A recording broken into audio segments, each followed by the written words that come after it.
الحمد لله رب العالمين والعاقبة للمتقين والصلاة والسلام على سيد الأنبياء والمرسلين وعلى آله وأصحابه أجمعين أما بعد فأعوذ بالله من الشيطان الرجيم بسم الله الرحمن الرحيم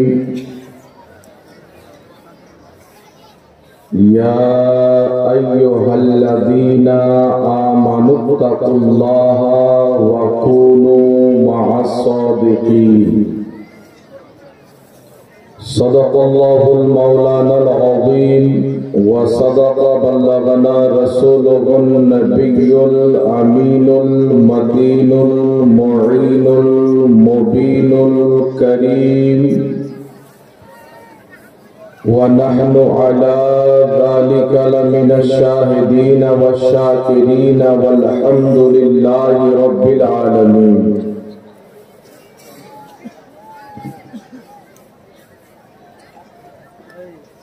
हश्र तक डालेंगे हम पैदाइशे मौला के धूम, हश्र तक डालेंगे हम पैदाइशे मौला के धूम, मिस्ल फारस नज़्द के कीले गिराते जाएंगे और खाक हो जाए आदू जलकर, खाक हो जाए आदू जलकर, मगर हम तो रज़ा दम में जब तक दम है जिक्र उनका सुनाते जाएंगे, दम में जब तक दम है जिक्र उनका सुनाते जाएंगे। दुश्मने अहमद पे शिद्दत कीजिए, दुश्मने अहमद पे शिद्दत कीजिए, मुल्हिदों की क्या मुरव्वत कीजिए और गैज़ में जल जाए बेदीनों के दिल, या रसूल अल्लाह की कसरत कीजिए। मंचे उपस्थित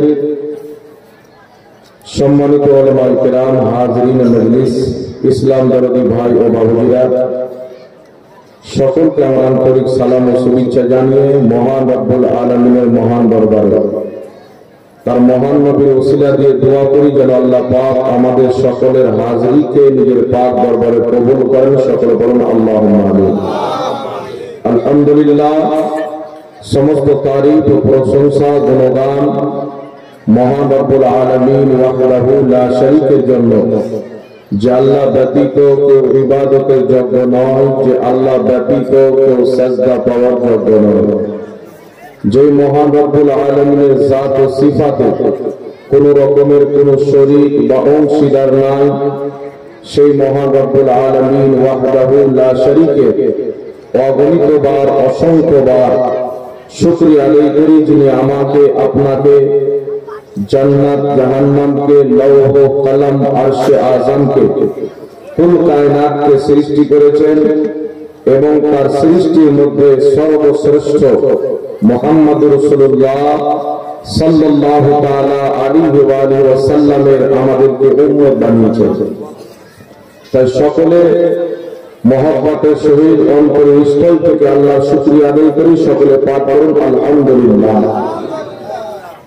আল্লাহ পাকের হামদ ও সানার পর রাসূল আকরাম নূরে মুজাসসাম সরওয়ারে দো আলম রহমাতুল লিল আলামিন শফিউল মুজনবিন আনিসুল গারিবিন রাহতে আশিকিন মুরাদুল মুমিনিন सय्याम लामका नाजिशे कौनो मका, बेसहारों का सहारा बेचारों का चारा, मुख्तार कुल इमामुल अंबिया सय्यदुल अंबिया, मक्कार सरदार मदीनार ताजदार मां आमिनार लाल उम्मतेर गमखार, शाफातेर कांडारी रहमतेर भांडारी, कल कयामतेर कठिन दिने आमार आपनार मतो पापी तापी गुनेगार उम्मतेर शाफाअतकारी, ताहा व यासीन सिराज मुनीर बशीर नज़ीर हाजिर नाज़िर, इमामुल अंबिया अहमद मुस्तफा जनाब हजरत मुहम्मदुर रसूलुल्लाह সাল্লাল্লাহু তাআলা আলাইহি ওয়া আলিহি ওয়াসাল্লামের প্রতি অসংখ্যবার অগণিতবার দুরূদ ও সালাম বৃষ্টির ন্যায় বর্ষিত হোক, বর্ধিত হোক, সকলে পড়ুন আল্লাহুম্মা আমিন।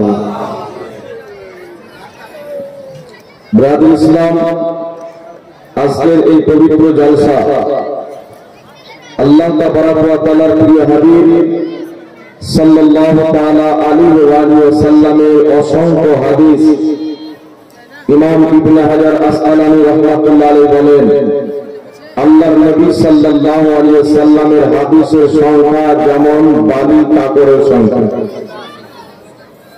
তো নবী করিম সাল্লাল্লাহু আলাইহি ওয়াসাল্লামের অসংখ্য হাদিসের মধ্যে ইমাম বুখারী রাহমাতুল্লাহ আলাইহি আল্লাহ তাবারক ওয়া তাআলা রাসূল করিম সাল্লাল্লাহু আলাইহি ওয়াসাল্লামের কয়েক লক্ষ হাদিসের হাফিজ বানিয়েছিলেন।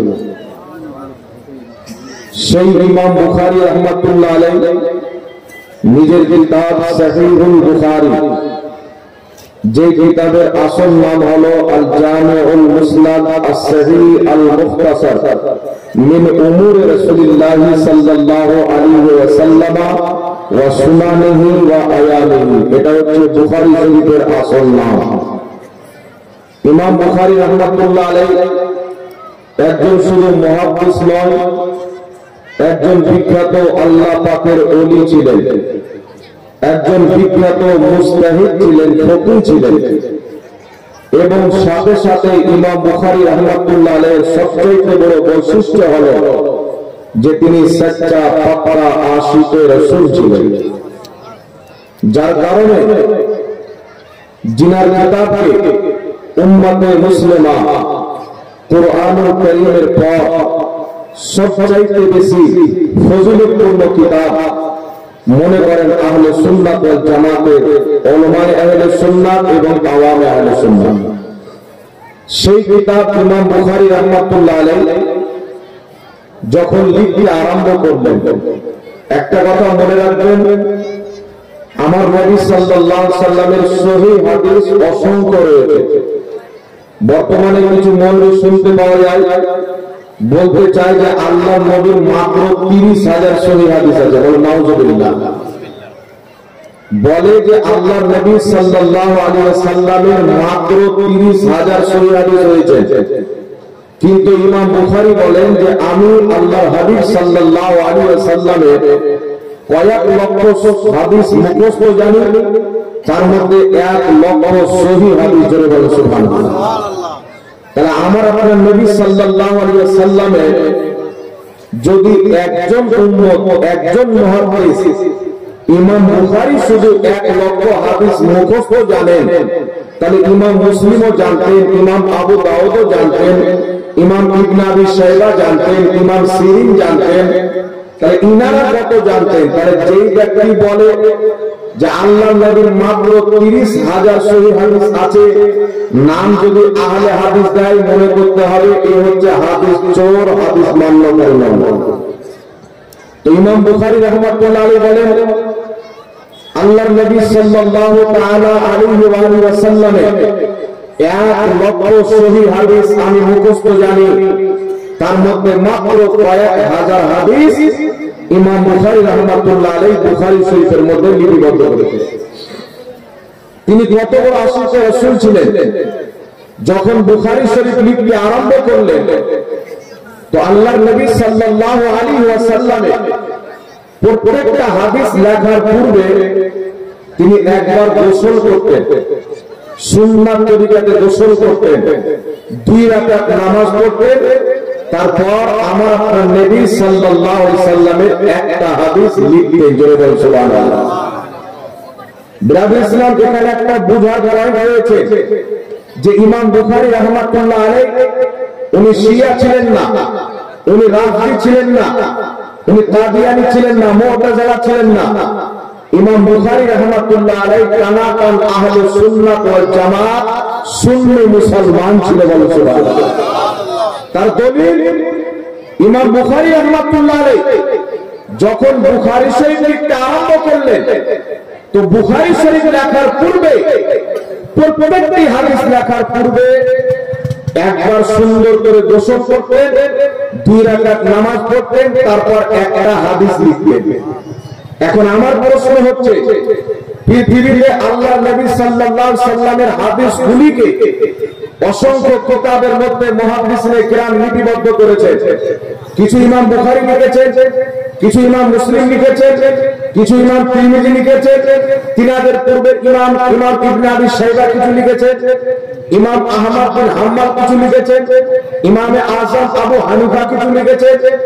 তিনাদের পূর্বে অসংখ্য হাদিসের কিতাব লেখা হয়েছে, কিন্তু পৃথিবীর কোন কিতাবে কোন হাদিসের মধ্যে এমন কোন হাদিস দেখতে পাওয়া যায় না যেই হাদিসে আমার আপনার নবী বলেছে যখন তুমি আমার হাদিস লিখবে তো লেখার পূর্বে একবার গোসল করবে, 2 রাকাত নামাজ পড়বে। জোরে বলুন সুবহানাল্লাহ। এরকম নবীর কোনো আদেশ নাই, কোন সাহাবার এটা আমল নাই।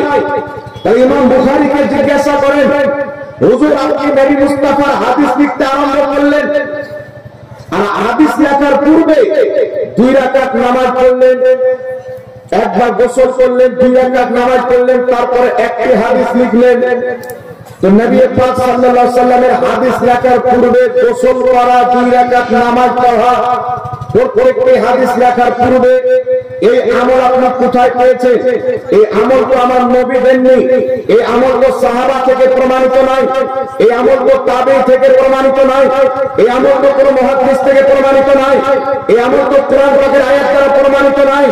ইমাম বুখারী রাহমাতুল্লাহ আলাইহি স্পষ্টভাবে বুঝিয়েছেন, আমি যে কথাগুলি বুখারী শরীফের মধ্যে লিপিবদ্ধ করতেছি এই কথা দুনিয়ার কোনো বাদশার কথা নয়, এই কথা দুনিয়ার কোনো নেতার কথা নয়। আমি যে কথাগুলি আমার বুখারীতে লিখেছি এই সমস্ত কথা হচ্ছে আল্লাহর হাবিব রাসূলের কায়নাত সাল্লাল্লাহু আলাইহি ওয়াসাল্লামের কথা। আমি ইমাম বুখারী নবী মুস্তাফার মহব্বতে প্রত্যেকটা হাদিস লেখার পূর্বে একবার গোসল করেছি, 2 রাকাত নামাজ পড়েছি। আমি দলিল দেখে করিনি, মুস্তাফার মহব্বতে করেছি। বলে বলতে সুবহানাল্লাহ। এখন যদি আপনাকে বলতে যায় যে দিন যে শরীয়ত বর্তমান জামানায় কিছু ইহুদি খ্রিস্টানের মৌলবি দাড়ি টুপি রেখে মুসলমান সেজে মানুষকে পথভ্রষ্ট করতে চায়, তাদের ফতোয়া অনুযায়ী তাদের জন্য বুখারী শরীফ পড়া বৈধ নয়। কেন বৈধ নয়? আল্লাহর হাবিব সাল্লাল্লাহু আলাইহি ওয়াসাল্লাম বলেন, কুল্লু বিদআতিন দালালা, প্রত্যেক বিদআত হচ্ছে গুমরাহি, আর প্রত্যেক গুমরাহি যাবে জাহান্নামে। প্রত্যেক বিদআত গুমরাহি, প্রত্যেক গুমরাহি জাহান্নামে যাবে। বুখারী শরীফের মধ্যে হাদিস, আম্মা জান আয়েশা সিদ্দিকা রাদিয়াল্লাহু তাআলা আনহা বলেন, যে আমল আল্লাহর নবী সাল্লাল্লাহু আলাইহি ওয়াসাল্লাম বলেন আমার থেকে প্রমাণিত নাই, ওই আমলটা বাতিল, ওই আমলটা রদ করতে হবে। লামাযাবি দলিল বানানো এই হাদিস নিয়ে, যেই আমল রাসূলুল্লাহ থেকে প্রমাণিত নাই ওই আমল যতই ভালো হোক আমলটি বিদআত, করনেওয়ালা জাহান্নামী। এটা তাদের রূল। কিন্তু আমি চ্যালেঞ্জ দিয়ে বলতে চাই, ইমাম বুখারী বুখারী শরীফ লেখার পূর্বে বুখারী শরীফের মুকদ্দমার মধ্যে লিপিবদ্ধ, তিনি বুখারী শরীফ লেখার পূর্বে প্রত্যেকটি হাদিস লেখার পূর্বে একবার গোসল করতেন, 2 রাকাত নামাজ পড়তেন। এই আমল নবী করতে বলেননি, নবী থেকে প্রমাণিত নয়। তো তোমাদের ফতোয়া অনুযায়ী ইমাম বুখারী বিদআতি প্রমাণ হলো, আর বিদআতের লেখা কিতাব বুখারী শরীফ তোমাদের জন্য পড়া বৈধ নয়। তো কোন লামাযহাবী যদি আপনাকে বুখারী শরীফের দলিল দেয়, আপনাকে যদি বুখারী শরীফের হাওয়ালা দেয়, তাকে বলবেন তোমার জন্য বুখারী পড়া জায়েজ নয়, কারণ ইমাম বুখারী তোমাদের লোক ছিল না, ইমাম বুখারী সুন্নি ছিল। সে নবীর মহব্বতে প্রত্যেকটা হাদিস লেখার পূর্বে একবার গোসল করেছে, 2 রাকাত নামাজ পড়ে প্রমাণ করে দিয়েছে নবীকে মহব্বত করার জন্য দলিলের প্রয়োজন পড়ে না, নবীকে মহব্বত করার জন্য ইশকের প্রয়োজন পড়ে।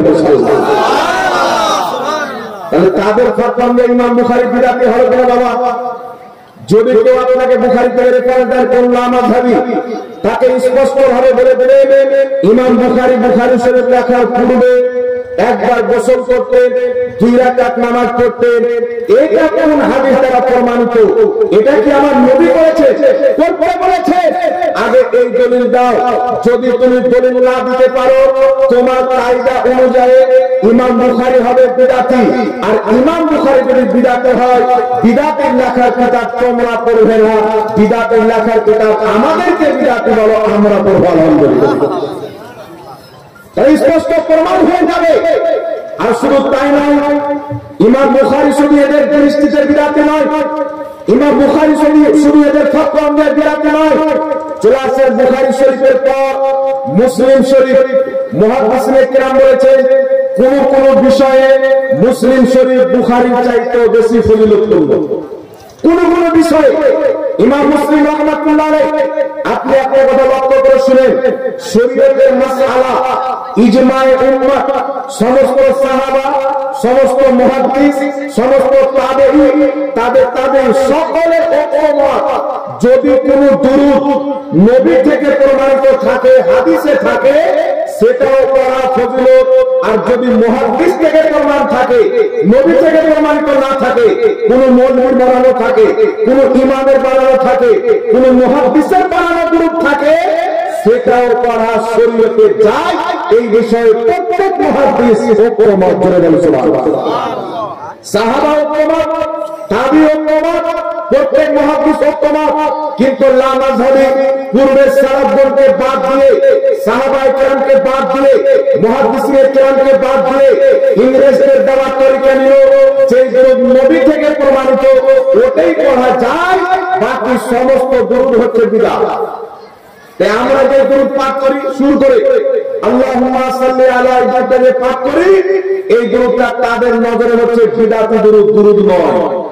এই দুরূদকে যে পাঠ করে তো জাহান্নামে যাবে, কারণ তাদের দৃষ্টিতে একটা দুরূদ যেটা হচ্ছে দুরূদ ইব্রাহিম যাকে বলে, আল্লাহুম্মা সাল্লি আলা মুহাম্মাদিন ওয়া আলা আলি মুহাম্মাদ কামা সাল্লাইতা আলা ইব্রাহিম ওয়া আলা আলি ইব্রাহিম ইন্নাকা হামিদুম মাজিদ। তাদের নিকটে এই দুরূদটাই হচ্ছে দুরূদ, বাকি সব দুরূদ বিদআত। বলে কি বলে না? এই জন্য বলে কি বলে না? কিন্তু মুসলিম শরীফ খুলে ইমাম মুসলিম রাহমাতুল্লাহ আলাইহি প্রত্যেক মুহাদ্দিসের নিয়ম হলো, তিনারা যখন কিতাব লিপিবদ্ধ করবে, তো কিতাব লিপিবদ্ধ করার শুরুতে সর্বপ্রথম আল্লাহ পাকের প্রশংসা করবে। আল্লাহর প্রশংসা করার পর নবী মুস্তাফার শানে দুরূদ শরীফ লিখবে। সব কিতাবে পাবে। ইমাম মুসলিম রাহমাতুল্লাহ আলাইহি যখন মুসলিম শরীফ লিখতে আরম্ভ করলেন, তো মুসলিম শরীফ লিখতে গিয়ে সর্বপ্রথম আল্লাহর পাকি বয়ান করলেন, আল্লাহর হামদ সানা বয়ান করলেন, প্রশংসা করলেন। তারপরে মুসলিম শরীফের খুতবার মধ্যে ইমাম মুসলিম রাহমাতুল্লাহ আলাইহি যে দুরূদটা লিখেছে, ওই দুরূদ কোন হাদিসের কিতাবে নাই, ওই দুরূদ নবী থেকে প্রমাণিত নাই। ইমাম মুসলিম রাহমাতুল্লাহ আলাইহি যে দুরূদ শুরুতে লিখে মুসলিম শরীফ লেখা আরম্ভ করেছে, ওই দুরূদ ইমাম মুসলিম নিজে থেকে বানিয়ে লিখেছে। ইমাম মুসলিম রাহমাতুল্লাহ আলাইহি কথাগুলো বলে নিজে থেকে বানিয়ে দুরূদ লিখছেন মুসলিম শরীফের শুরুতে। আল্লাহ মাযহাবের ফতোয়া হলো, দুরূদ যদি নবী থেকে প্রমাণিত না থাকে, তাহলে সেই দুরূদ পড়লে বিদআত, জাহান্নামে যাবে। তাদের ফতোয়া অনুযায়ী ইমাম মুসলিম বিদআতে হলো কি হলো না? তাহলে বিদআতের কিতাব মুসলিম শরীফ তাদের জন্য পড়া যায় না, না যায়? তো কোন মাযহাবের জন্য, কোন ওয়াহাবীর জন্য, কোন নামধারী আহলে হাদিসের জন্য যদি আমার সামনে আসে, আমি তাদের চাহিদা অনুযায়ী প্রমাণ করব। তোমাদের জন্য বুখারী পড়াও জায়েজ নাই, মুসলিম পড়াও জায়েজ নাই, কারণ এটা তোমাদের কিতাব নয়। আল্লাহর কসম করে বলি, বুখারী শরীফ, মুসলিম শরীফ কিতাব হচ্ছে সুন্নি জামাতের কিতাব। জন্য বলতে সুবহানাল্লাহ।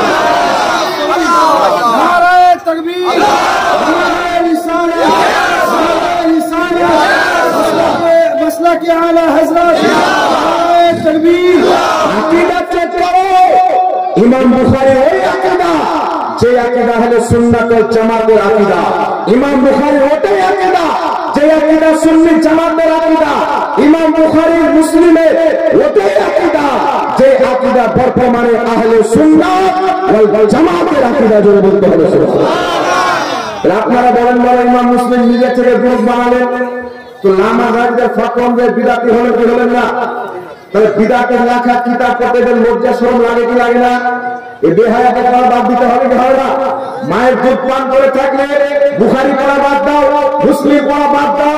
আর যদি হিম্মত থাকে, আমি মোহাম্মদ জাহাঙ্গীর আলম রেজভী এটা চ্যালেঞ্জ করে দিলাম, যদি কোন লামাজাবি মায়ের বুকের দুধ পান করে থাকে, ইয়া নবী সালামু আলাইকা, আর আমরা যে দুরূদ পড়ি এই দুরূদকে কোন লামাজাবি যদি আমার সামনে বিদআত প্রমাণ করতে চায়, আল্লাহর কসম করে বলি পুরো লামাজাবি জামাত যদি বিদআত না প্রমাণ করতে পারি, জীবনে মাইকে মুখ লাগাবো না। মুসলমান যদি থাকে বাংলার মাটিতে, বাংলার মধ্যে যদি ক্ষমতা না থাকে, আরব থেকে তোমাদের মসজিদ শয়তানকে ডেকে নাও, বাংলাদেশ থেকে কাযযাবকে ডেকে নাও।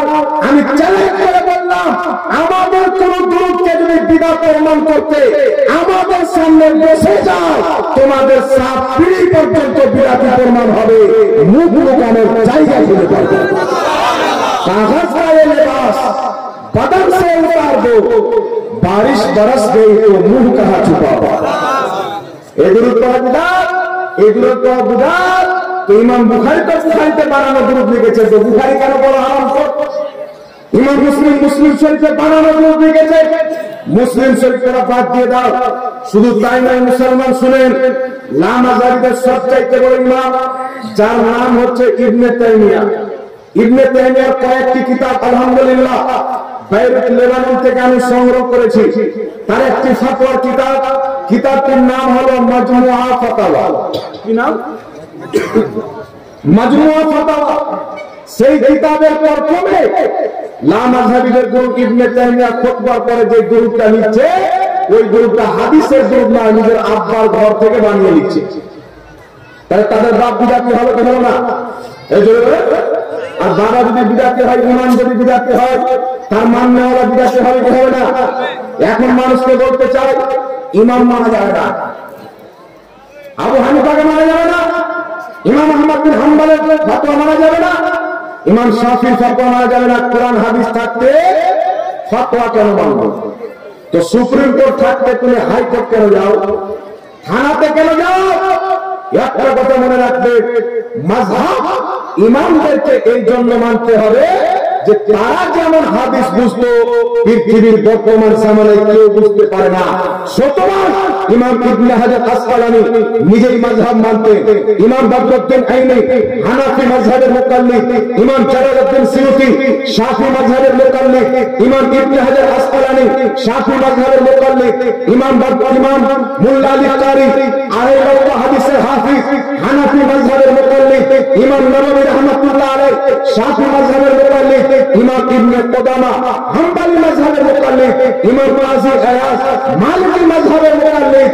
আমি চ্যালেঞ্জ করে বলতে চাই, ইমাম ইবনে মাজাহ যিনি ইবনে মাজাহ শরীফ লিখেছে, ইমাম আবু দাউদ যিনি আবু দাউদ শরীফ লিখেছে, তিনারা পর্যন্ত মাযহাব মেনেছেন। সুবহানাল্লাহ সুবহানাল্লাহ। এরা বলতে চাই মাযহাব মানা, মাযহাব জাহিলরা মানে, তাকলিদ জাহিলরা মানে।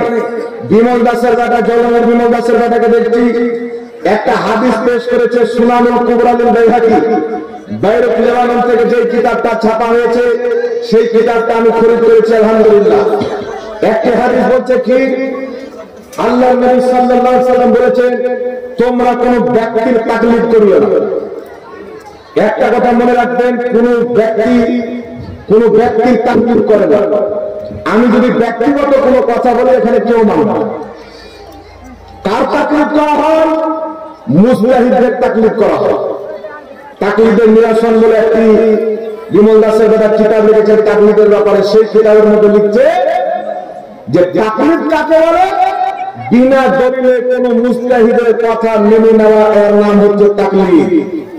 তো আমরা বিনা দলিলে কেন মানি বেটা? শুনো, রাসূল আযম সাল্লাল্লাহু আলাইহি সাল্লাম বলছে, যারা মুজতাহিদ হয়, মুজতাহিদ তারা যখন কোরআন হাদিস থেকে কোনো মাসলা বের করে, যদি সঠিকটা বের করে তাহলে দুই নেকি রাসূলুল্লাহ সাল্লাল্লাহু আলাইহি ওয়াসাল্লাম।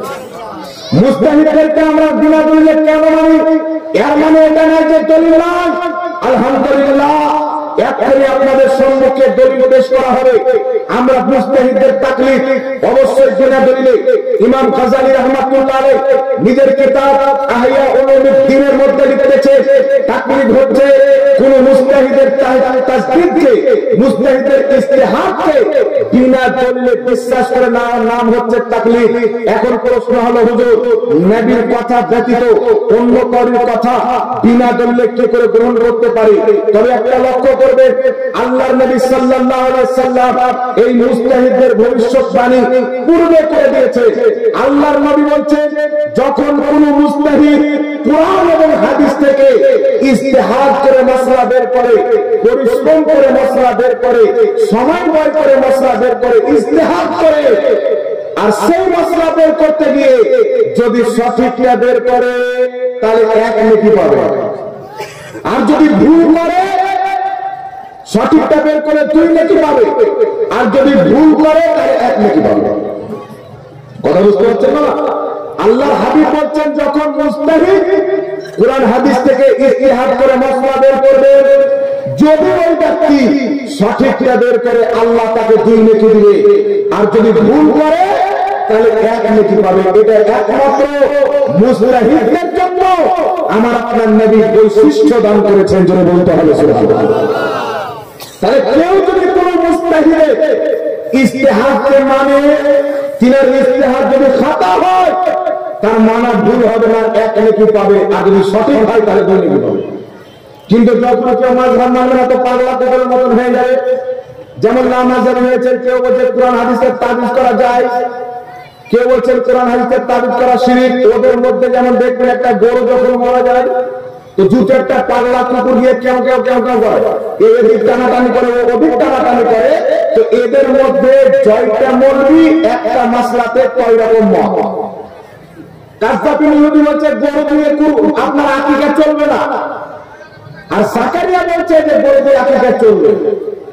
চিন্তা করছে, ও যে কোরআন হাদিস দিয়ে যদি তাবিজ করা হয় তাহলে শিরক হবে, আর ফির তাদের মৌলবি আহমদুল্লাহ বলছে কোরআন হাদিস দিয়ে তাবিজ করলে জায়েজ হবে, শিরক হবে না। কথা বুঝতে পারছেন? এটা মাযহাব না মানার শাস্তি। যার যেটা মনে আসবে, আল্লাহ নবীর কথা আজকে পূজা কম্পিউটার চালানোওয়ালা কারো মত খেয়ে বেড়াতো, দেখছে ধর্ম ব্যবসা বেশি চলছে, তো ময়দানে মেলে গেল 2-4টা বাংলা কিতাব নিয়ে, আর খালি বাংলাদেশের নবীকে চ্যালেঞ্জ করে, বাংলাদেশের নবীকে চ্যালেঞ্জ করে। হিম্মত যদি থাকে তাহলে সুন্নাত ওয়াল জামাতের সাথে ফেস টু ফেস বসো। আহলে সুন্নাত ওয়াল জামাত প্রমাণ করবে না মাযহাবীদের আল্লাহর ব্যাপারে আকীদা খারাপ, রাসূলুল্লাহর ব্যাপারে আকীদা খারাপ আছে, তাদের আকীদা ঠিক। এখন প্রশ্ন হচ্ছে, বাবা শুনেন, ইমাম বুখারী রাহমাতুল্লাহ আলাইহি গোসল করে 2 রাকাত নামাজ পড়লেন, একটা হাদিস লিখলেন, আবার হাদিস লিখলেন, গোসল করলেন, 2 রাকাত নামাজ পড়ে একটা হাদিস, এইভাবে তিনি বুখারী লিখেছেন।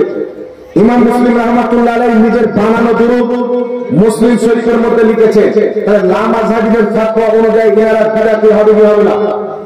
কথা বলে বিদআতি হবে কি হবে না?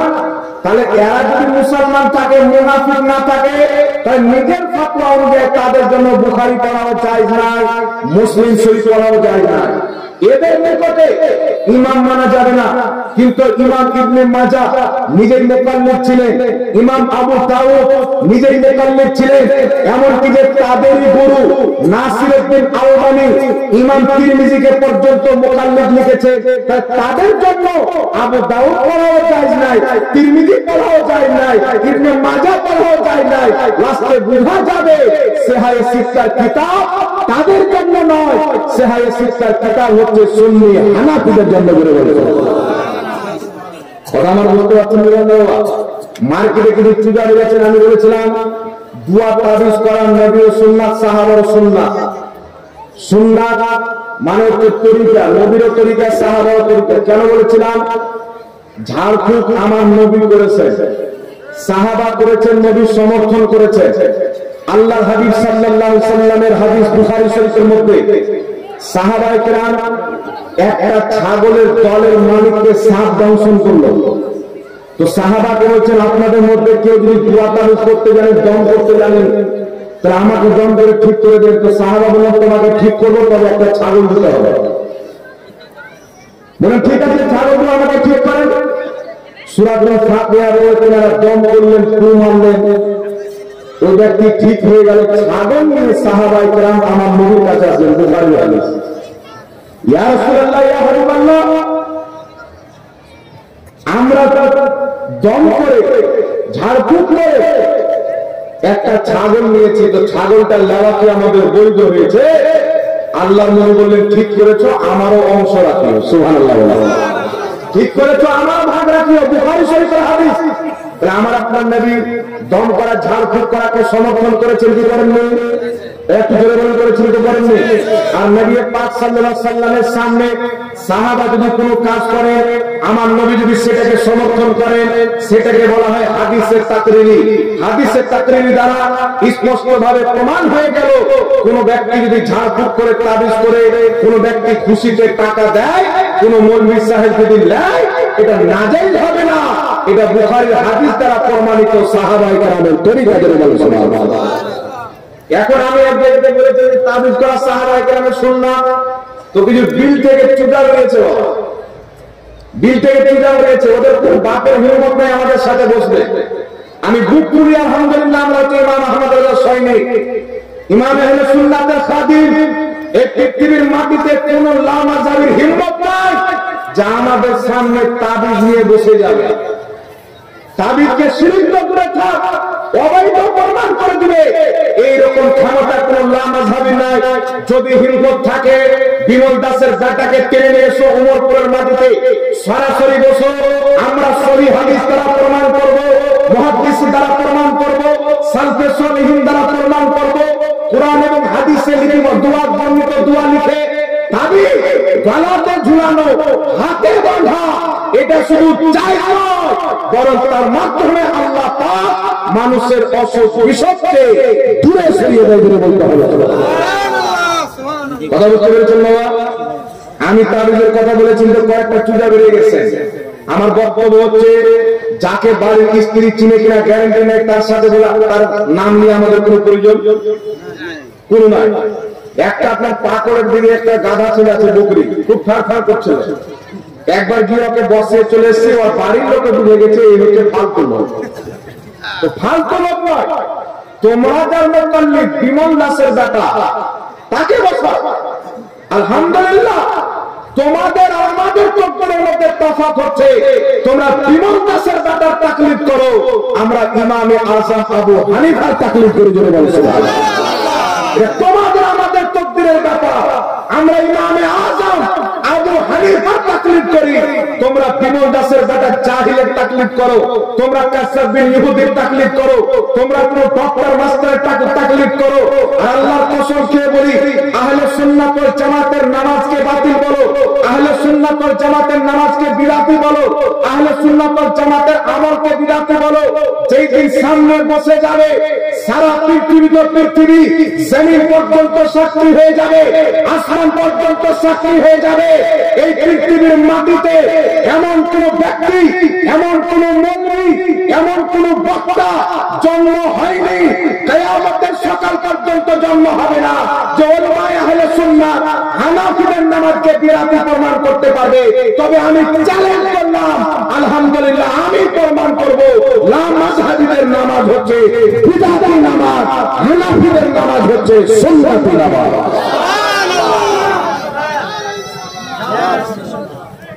এটা আমি আলহামদুলিল্লাহ প্রমাণ করব বিরাদ ইসলাম। তাই আপনাকে তাবিজের ব্যাপারে একটা কথা বলে দিই। তাবিজ আমরা কেন করি? বাংলাদেশের কাজজাম মানে জানেন তো? বুঝতে পারছেন তো? ওকে কাজজাব কেন বলি? আমি বলি না কাজজাব, কোরআন হাদিস ওকে কাজজাব বলে। কাজজাব মানে হচ্ছে মৃত্যু। কাজজাব মানে কি? মৃত্যু। আল্লাহর হাবিব সাল্লাল্লাহু আলাইহি ওয়াসাল্লাম আমাদের আকীদায়, যেটা বুখারীতে মুসলিমে হাদিস, আমাদের নবীর ঘাম দিয়ে খুশবু বের হতো। তিরমিজিতে হাদিস, নবী কথা বলতেন, মুখ দিয়ে নূরের জ্যোতি বেরিয়ে জ্যোতির টুকরা বেরিয়ে পড়তো। আর এই লোকটা বলেছেন, হাদিস শরীফ আছে, জিবরিল আলাইহিস সালাম আসলেন, আসার পরে বলছেন, ইয়া রাসূলুল্লাহ আপনি মিসওয়াক করেন, আল্লাহ হুকুম করেছেন মিসওয়াক করেন। এত দূর হাদিস। আর এই কাজটা বলছে, জিবরিল এসে বলছেন, মুহাম্মদ তোমার মুখ দিয়ে দুর্গন্ধ বের হচ্ছে, তুমি মিসওয়াক করো। তাহলে মৃত্যু হলো কি হলো না? এই চলে গেলে মৃত্যু হলো কি হলো না? আর আপনি যদি বলেন না এরকম হাদিস আছে, তো দেখার কোন লামা জানি কোন হাদিস আছে নবীর মুখ দিয়ে দুর্গন্ধ বের হতো। এটা স্পষ্ট কুফরি আকীদা, এরা মুসলমান নয়। এই জন্য তাকে কাযযাব বলি। আরো অনেক কিছু বলেছেন, নবীর কবরে মরা মানুষ পড়ে আছে, অথচ আমার নবী মুসনাদে আবু ইয়ালার সহিহ হাদিসে বলছেন আল আম্বিয়া ওয়া আহইয়াউন ফি কুবুরিহিম ইউসাল্লুন। আল্লাহর প্রত্যেক নবী নিজের কবরে জিন্দা, তারা নামাজ আদায় করে। জোরে বলুন সুবহানাল্লাহ। মুসলিম শরীফের মধ্যে সহিহ হাদিস, রাসূল পাক বলেন মারাতু আলা মুসা ওয়া হুয়া ইউসাল্লি ফি কবরিহি। মুসা নবীকে দেখলাম মেরাজের রাত্রিতে সে নিজের কবরে নামাজ পড়তেন। আরেকটি মুসলিম শরীফে হাদিস যাতে কায়েম শব্দ রয়েছে, আল্লাহর নবী বলেন মুসা নবী নিজের কবরে দাঁড়িয়ে নামাজ পড়ছেন। সুবহানাল্লাহ। এত জোরে হবে না সুবহানাল্লাহ? মরা মানুষ নামাজ পড়ে, এই মরা মানুষ নামাজ পড়ে, মরা মানুষ দাঁড়ায়। আর একটা কথা শুনে, যে নামাজারি বলে যে নবী মনে মাটির সাথে মিশে গেছেন, তাদের ইমাম ইসমাইল দাহলভী তাকমিয়াতুল ইমানে লিখেছেন। একটা কথা বলে আমি আমার মূল আলোচনাতে ফিরে আসি। কথা হচ্ছে এদের আকীদা হলো যে ইন্তিকালের পর, তারা তো মরা বলে, যে মরার পর নবীগণ উম্মতের উপকার করতে পারে, এইরকম আকীদা রাখা হচ্ছে কুফরি। মানে কেউ যদি এরকম আকীদা রাখে তাহলে সেই ব্যক্তি কাফির হয়ে যাবে, সেই ব্যক্তি মুশরিক হয়ে যাবে। এখন আপনাদেরকে আমি একটা হাদিস শোনাচ্ছি, তারপরে বিচার করে তাদের ফতোয়া অনুযায়ী তারা কিভাবে কাফির প্রমাণ হয়, মুশরিক প্রমাণ হয়। এটা আমি হাদিস শোনাচ্ছি, ফয়সালা আপনারা করেন। তাদের আকীদা কি? নবীগণ ইন্তিকালের পর উম্মতের সাহায্য করতে পারে, উপকার করতে পারে, এইরকম আকীদা রাখা শিরক। এইরকম আকীদা যে রাখবে সে কাফির হয়ে যাবে। উঠান মিশকাত শরীফ মেরাজের অধ্যায়ের মধ্যে হাদিস, আল্লাহর নবী সাল্লাল্লাহু আলাইহি সাল্লাম মসজিদে আকসাতে নামাজ পড়ে 7 আসমান পার করে আরশে আযমে গিয়ে আল্লাহর নবী নামাজ নিয়ে আসলেন। কত ওয়াক্তের নামাজ ফরজ হয়েছিল? 50 ওয়াক্ত। 50 ওয়াক্তের নামাজ নিয়ে আসছেন আমার নবী। 6 নম্বর আকাশে মুসা নবীর সঙ্গে সাক্ষাৎ। লামাযহাবীদের আকীদা নবী কবরে মরে পড়ে আছে, কিন্তু মুসা নবীর আকীদা দেখেন, আল্লাহর নবী বলেন 6 নম্বরে মুসা নবী আসমানে দাঁড়িয়ে আছে। তাহলে লামাযহাবীদের আকীদা ঠিক না, নবী মুস্তাফার দেওয়া আকীদা ঠিক? তাহলে এদেরকে বলেন যে নবী যদি কবরে মরে শেষ হয়ে যায়, কোথাও না যেতে পারে, তাহলে 6 নম্বর আকাশে মুসা আলাইহিস সালাম গিয়েছিলেন না তোমার বাপ গিয়েছিল? কে গিয়েছিল 6 নম্বর আকাশে? আল্লাহর নবী বলেন 50 ওয়াক্তের নামাজ নিয়ে আসছি 6 নম্বর আকাশে। আল্লাহর হাবিব মুসা নবীর সঙ্গে সাক্ষাৎ করলেন। মুসা আলাইহিস সালাম বলেন ইয়া রাসূলুল্লাহ, ইয়া হাবিবাল্লাহ, আল্লাহ পাক আপনার উম্মতের জন্য কি দিয়েছেন?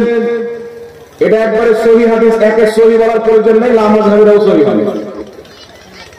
আল্লাহর নবী বলেন 50 ওয়াক্তের নামাজ।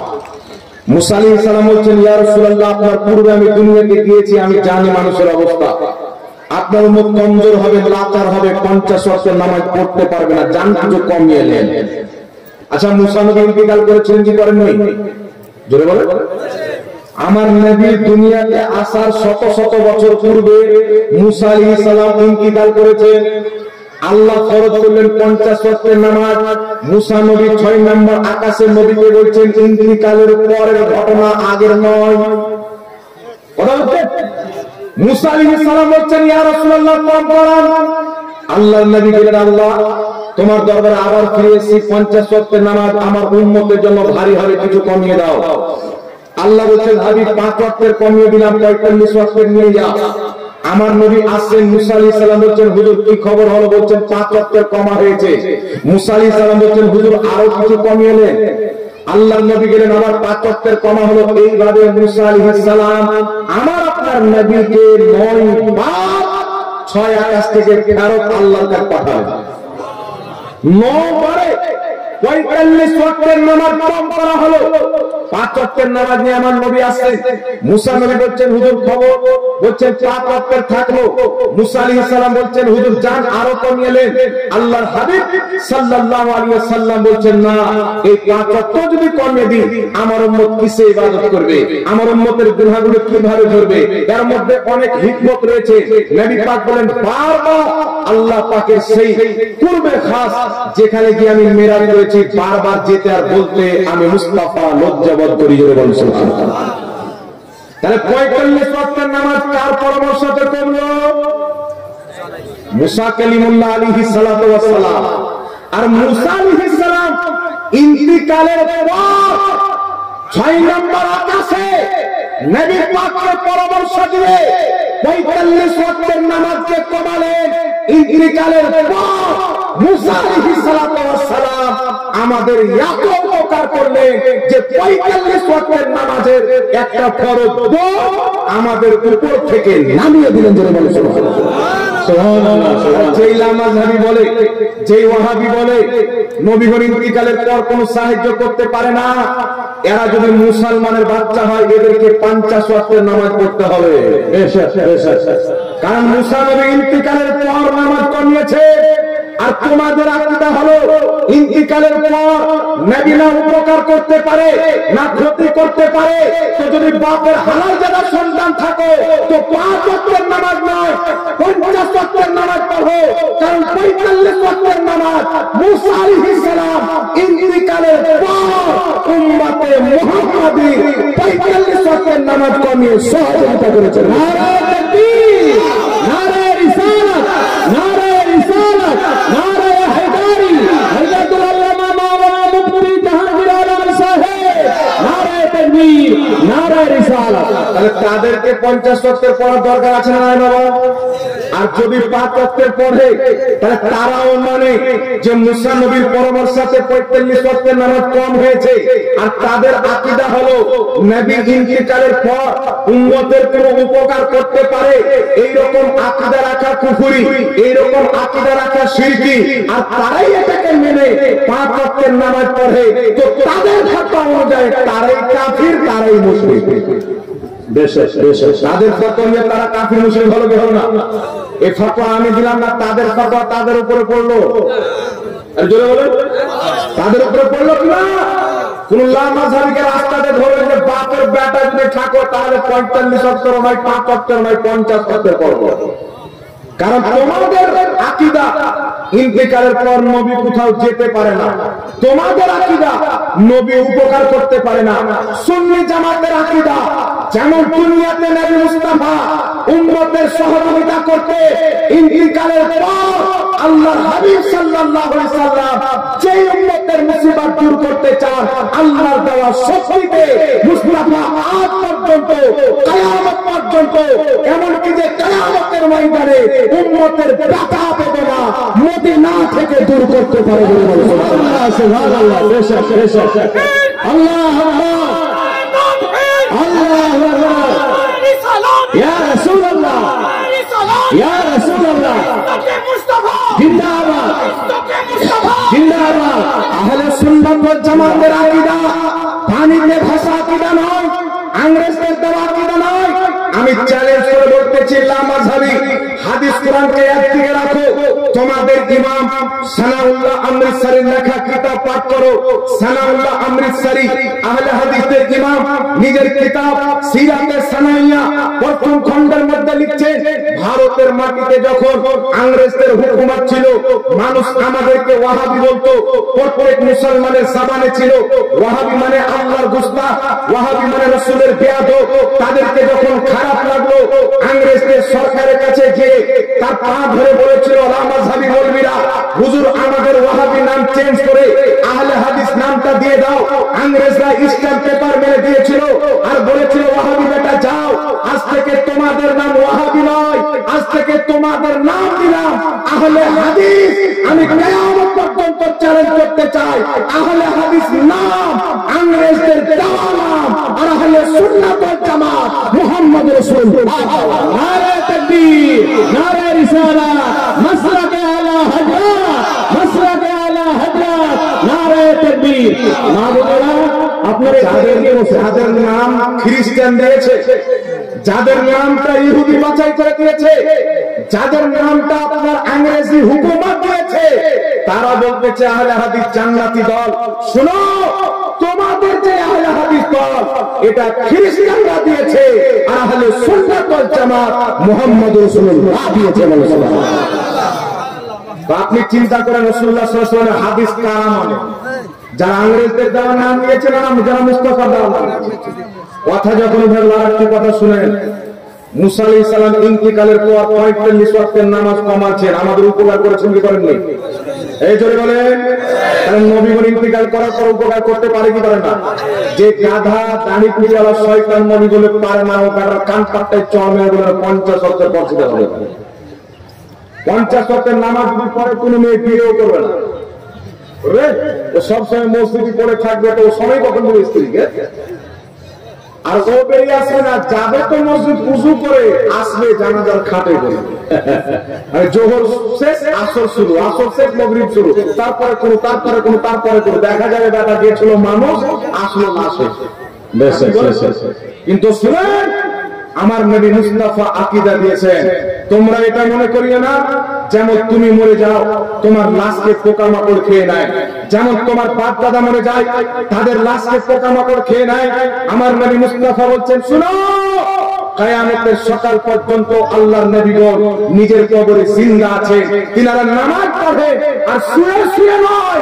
নবী মুসলিম শরীফের হাদিসে বলছেন দাঁড়িয়ে দাঁড়িয়ে নামাজ পড়ে। সুবহানাল্লাহ, সুবহানাল্লাহ। আল্লাহর হাবিব সাল্লাল্লাহু আলাইহি ওয়াসাল্লামের হাদিস ইমাম হাইসামি রাহমাতুল্লাহ আলাইহি নিজের কিতাব মাজমুউস সাওয়াইদের মধ্যে হাদিসটি উল্লেখ করেছেন। হাদিসটি উল্লেখ করে বলছেন রিজালুহু রিজালুস সহিহ, এই হাদিসের সমস্ত বর্ণনাকারী সহিহ বর্ণনাকারী। হাদিস কি? আল্লাহর নবী বলছেন ইন্নী মামাতি খায়রুল লাকুম, ইন্নী হায়াতি খায়রুল লাকুম। আল্লাহর নবী বলছেন নিশ্চয়ই আমার বেঁচে থাকা তোমাদের জন্য উপকার। কাকে বলছেন? আমাদেরকে। সাহাবীকে বলেছেন, মানে সব মুসলমানকে। আল্লাহর নবী বলছেন নিশ্চয়ই আমার বেঁচে থাকা তোমাদের জন্য উপকার, আমার ইন্তিকাল করা তোমাদের জন্য উপকার। কারণ আমি যখন ইন্তিকাল করে কবরে থাকবো, তোমাদের আমলগুলি আল্লাহ আমাকে দেখাবেন, আমি তোমাদের আমল দেখব এবং জানবো। তোমাদের যদি ভালো আমল দেখি আমার কোন উম্মত 5 ওয়াক্তের নামাজ পড়ে, আমার কোন উম্মত হজ করে, যাকাত দেয়, দান সদকা করে, মানুষের উপকার করে, তোমাদের ভালো আমল দেখলে আমি মুস্তাফা তোমাদের হয়ে আমার রওজাতে আল্লাহ তাবারাক ওয়া তাআলার শুকরিয়া আদায় করব, আল্লাহ তুমি আমার উম্মতকে ভালো কাজ করার তৌফিক দান করো। নবী বলছেন যদি তোমাদের খারাপ আমল দেখি, গুনাহে লিপ্ত হয়েছো, কুকর্মে লিপ্ত হয়েছো, ব্যভিচার করেছো, হারাম পদ্ধতি অবলম্বন করেছো, আল্লাহর হাবিব বলছেন যখন তোমাদের গুনাহগুলি আমি দেখবো, আমি আল্লাহর কাছে তোমাদের হয়ে ইস্তেগফার করব, গুনাহ ক্ষমা চাইবো। আল্লাহ আমার উম্মত গুনাহ করেছেন না জেনে, শয়তানের চক্রান্তে পড়ে, আল্লাহ তুমি আমার উম্মতের গুনাহকে maaf করে দাও। এটা মাজমুউস সাওয়াইদের সহিহ হাদিস। আল্লাহর নবী আমাদের ভালো আমল দেখলে আল্লাহর শুকরিয়া আদায় করবে, গুনাহ দেখলেন আল্লাহর কাছে আমাদের হয়ে ক্ষমা চাইবে। তাহলে বুঝা কি গেল? আজ পর্যন্ত নবী মুস্তাফা সারা পৃথিবীর উম্মত গুনাহ করতে থাকে, মুস্তাফা আল্লাহর কাছে ক্ষমা চাইতে থাকে, আর উম্মতের গুনাহর ক্ষমা মুস্তাফা চায়। এটা সবচাইতে বড় উম্মতের উপকার করে বলছেন। সুবহানাল্লাহ, সুবহানাল্লাহ। আমার নবী মুস্তাফা ইন্তিকালের পর কবরে আমাদের গুনার ক্ষমা চাচ্ছেন, এটা আমাদের লাভ না লস? এই উপকার না ক্ষতি? তাহলে যার কারাবারে নবী ইন্তিকালের পর কোনো উপকার করতে পারে না। যদি নবী না উপকার করতে পারে, বাটা নবীর নাম না নিলে তোমার নামাজ হবে না।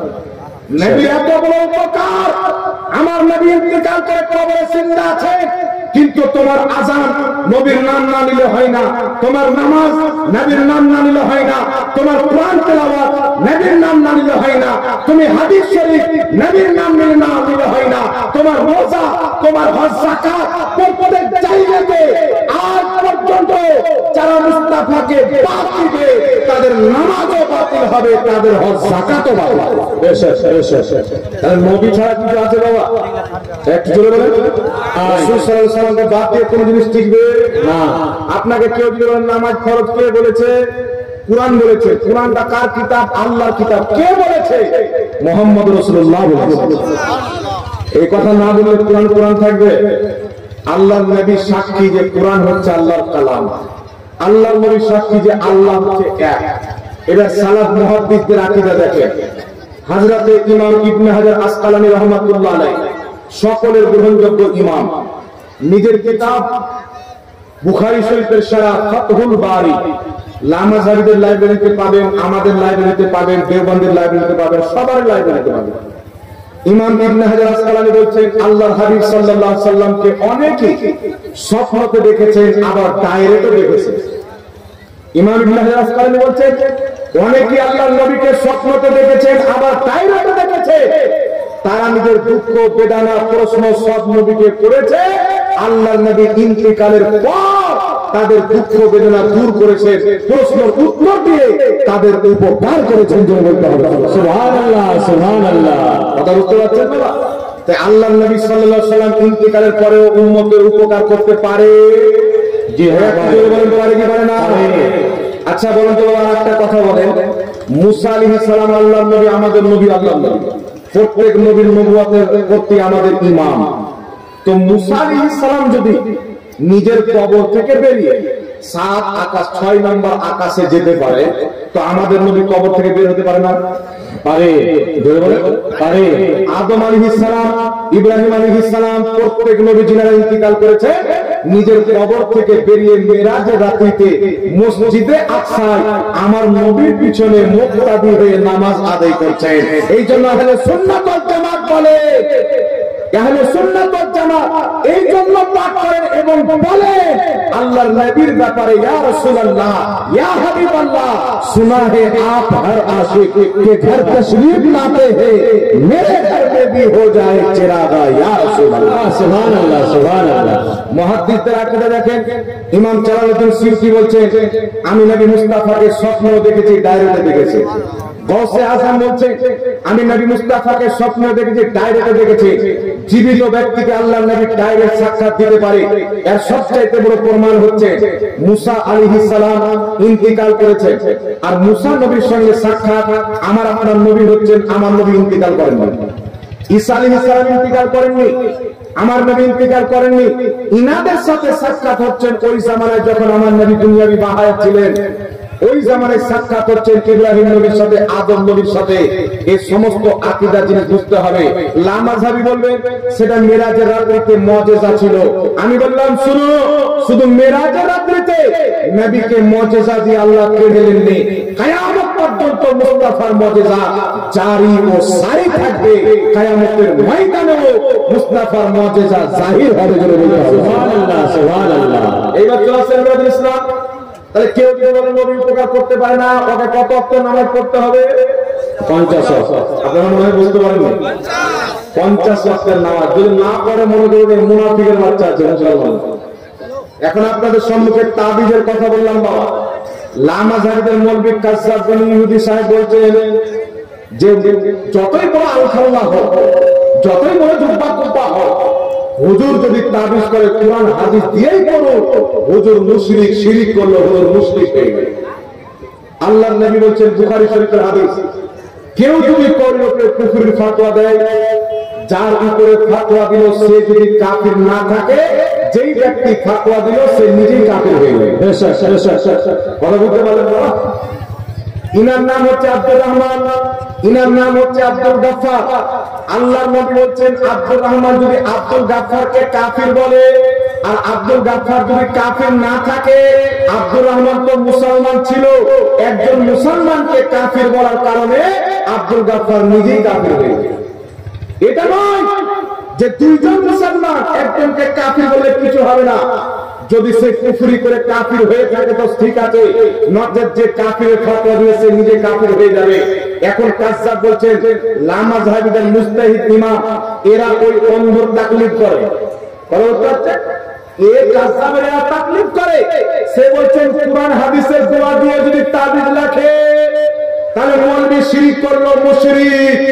এখন আপনাকে বলতে চাই লামাযহাবীদের গুরু, লামাযহাবী যাকে শাইখুল ইসলাম বলে, ইবনে তাইমিয়া নিজের কিতাব মাজমুয়া ফাতাওয়া বাইরুত লেবাননের ছাপ, সেই কিতাবের মধ্যে লিখছে যদি কুরআন হাদিস দিয়ে তাবিজ লেখা হয়, কুরআন হাদিসে বর্ণিত দোয়া দিয়ে যদি তাবিজ লেখা হয়, সেই তাবিজ শরীরে ঝুলানো জায়েজ আছে। জোরে বলছেন কে বলছেন? লামাযহাবীদের সবচাইতে বড় ইমাম কুরআন হাদিস দিয়ে তাবিজ করে গলাতে হাতে ঝুলানো চাই। আর এখন লামাযহাবী বলছে শিরক। তাহলে তাদের ফতোয়া অনুযায়ী তাদের বক্তা, তাদের ইমাম, তাদের মুহাদ্দিস মুশরিক হলো কি হলো না? ইবনে তাইমিয়া শিরককারী হলো কি হলো না? মুশরিক হলো কি হলো না? আর শরীয়ত হচ্ছে, শরীয়তে দ্বীন হচ্ছে কাফিরকে কাফির বলা, মুসলমানকে মুসলমান বলা, এটা হচ্ছে ঈমান।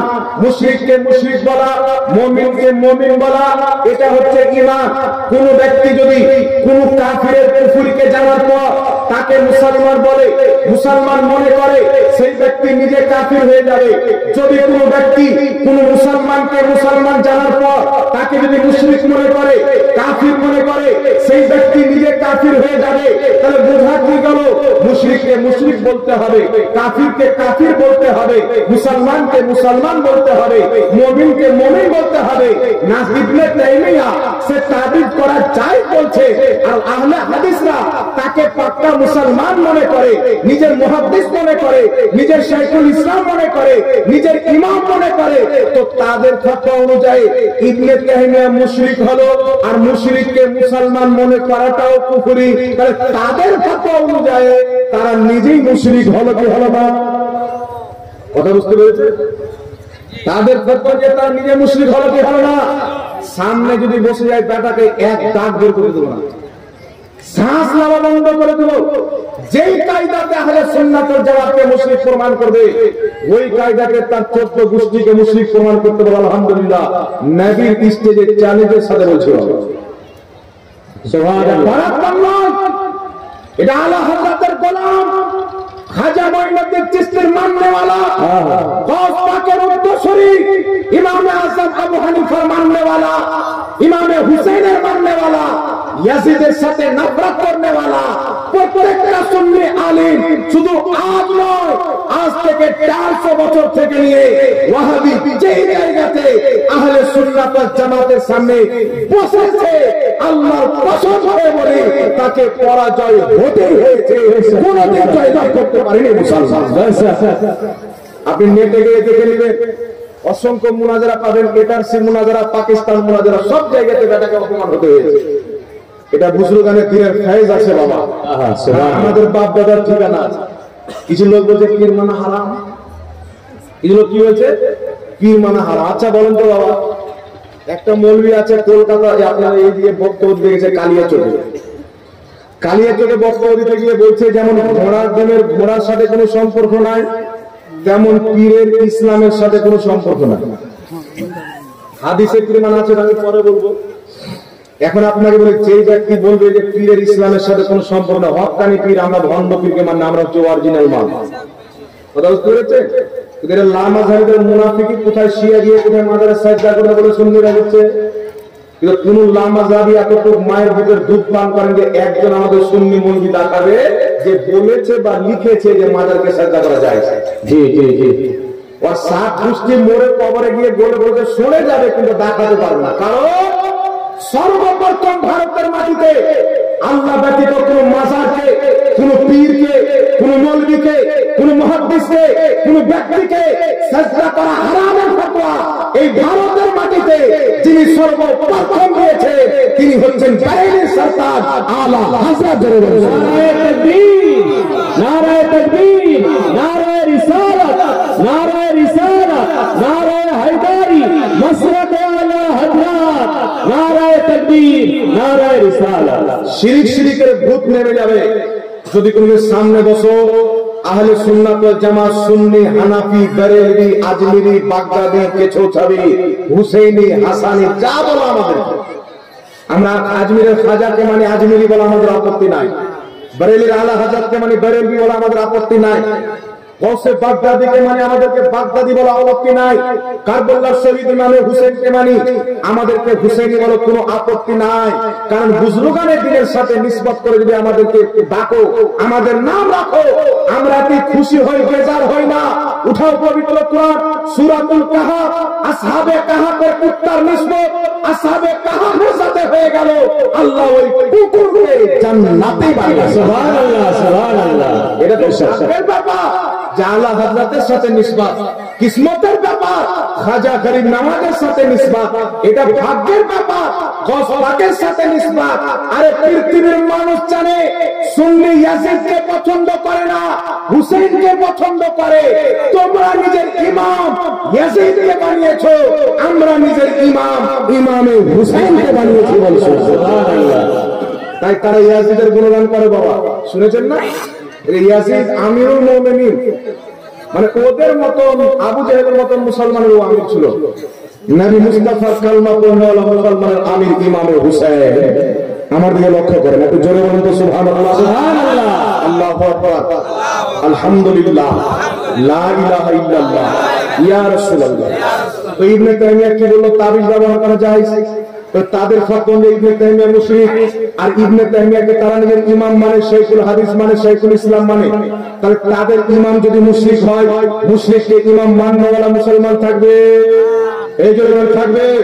তাদের ফতোয়া অনুযায়ী তারা নিজে মুশরিক। কিন্তু আপনাকে আগে একটা হাদিস শুনিয়ে দিই, তারপরে তাবিজ ব্যবহার করা কে জায়েজ বলেছেন শুনে।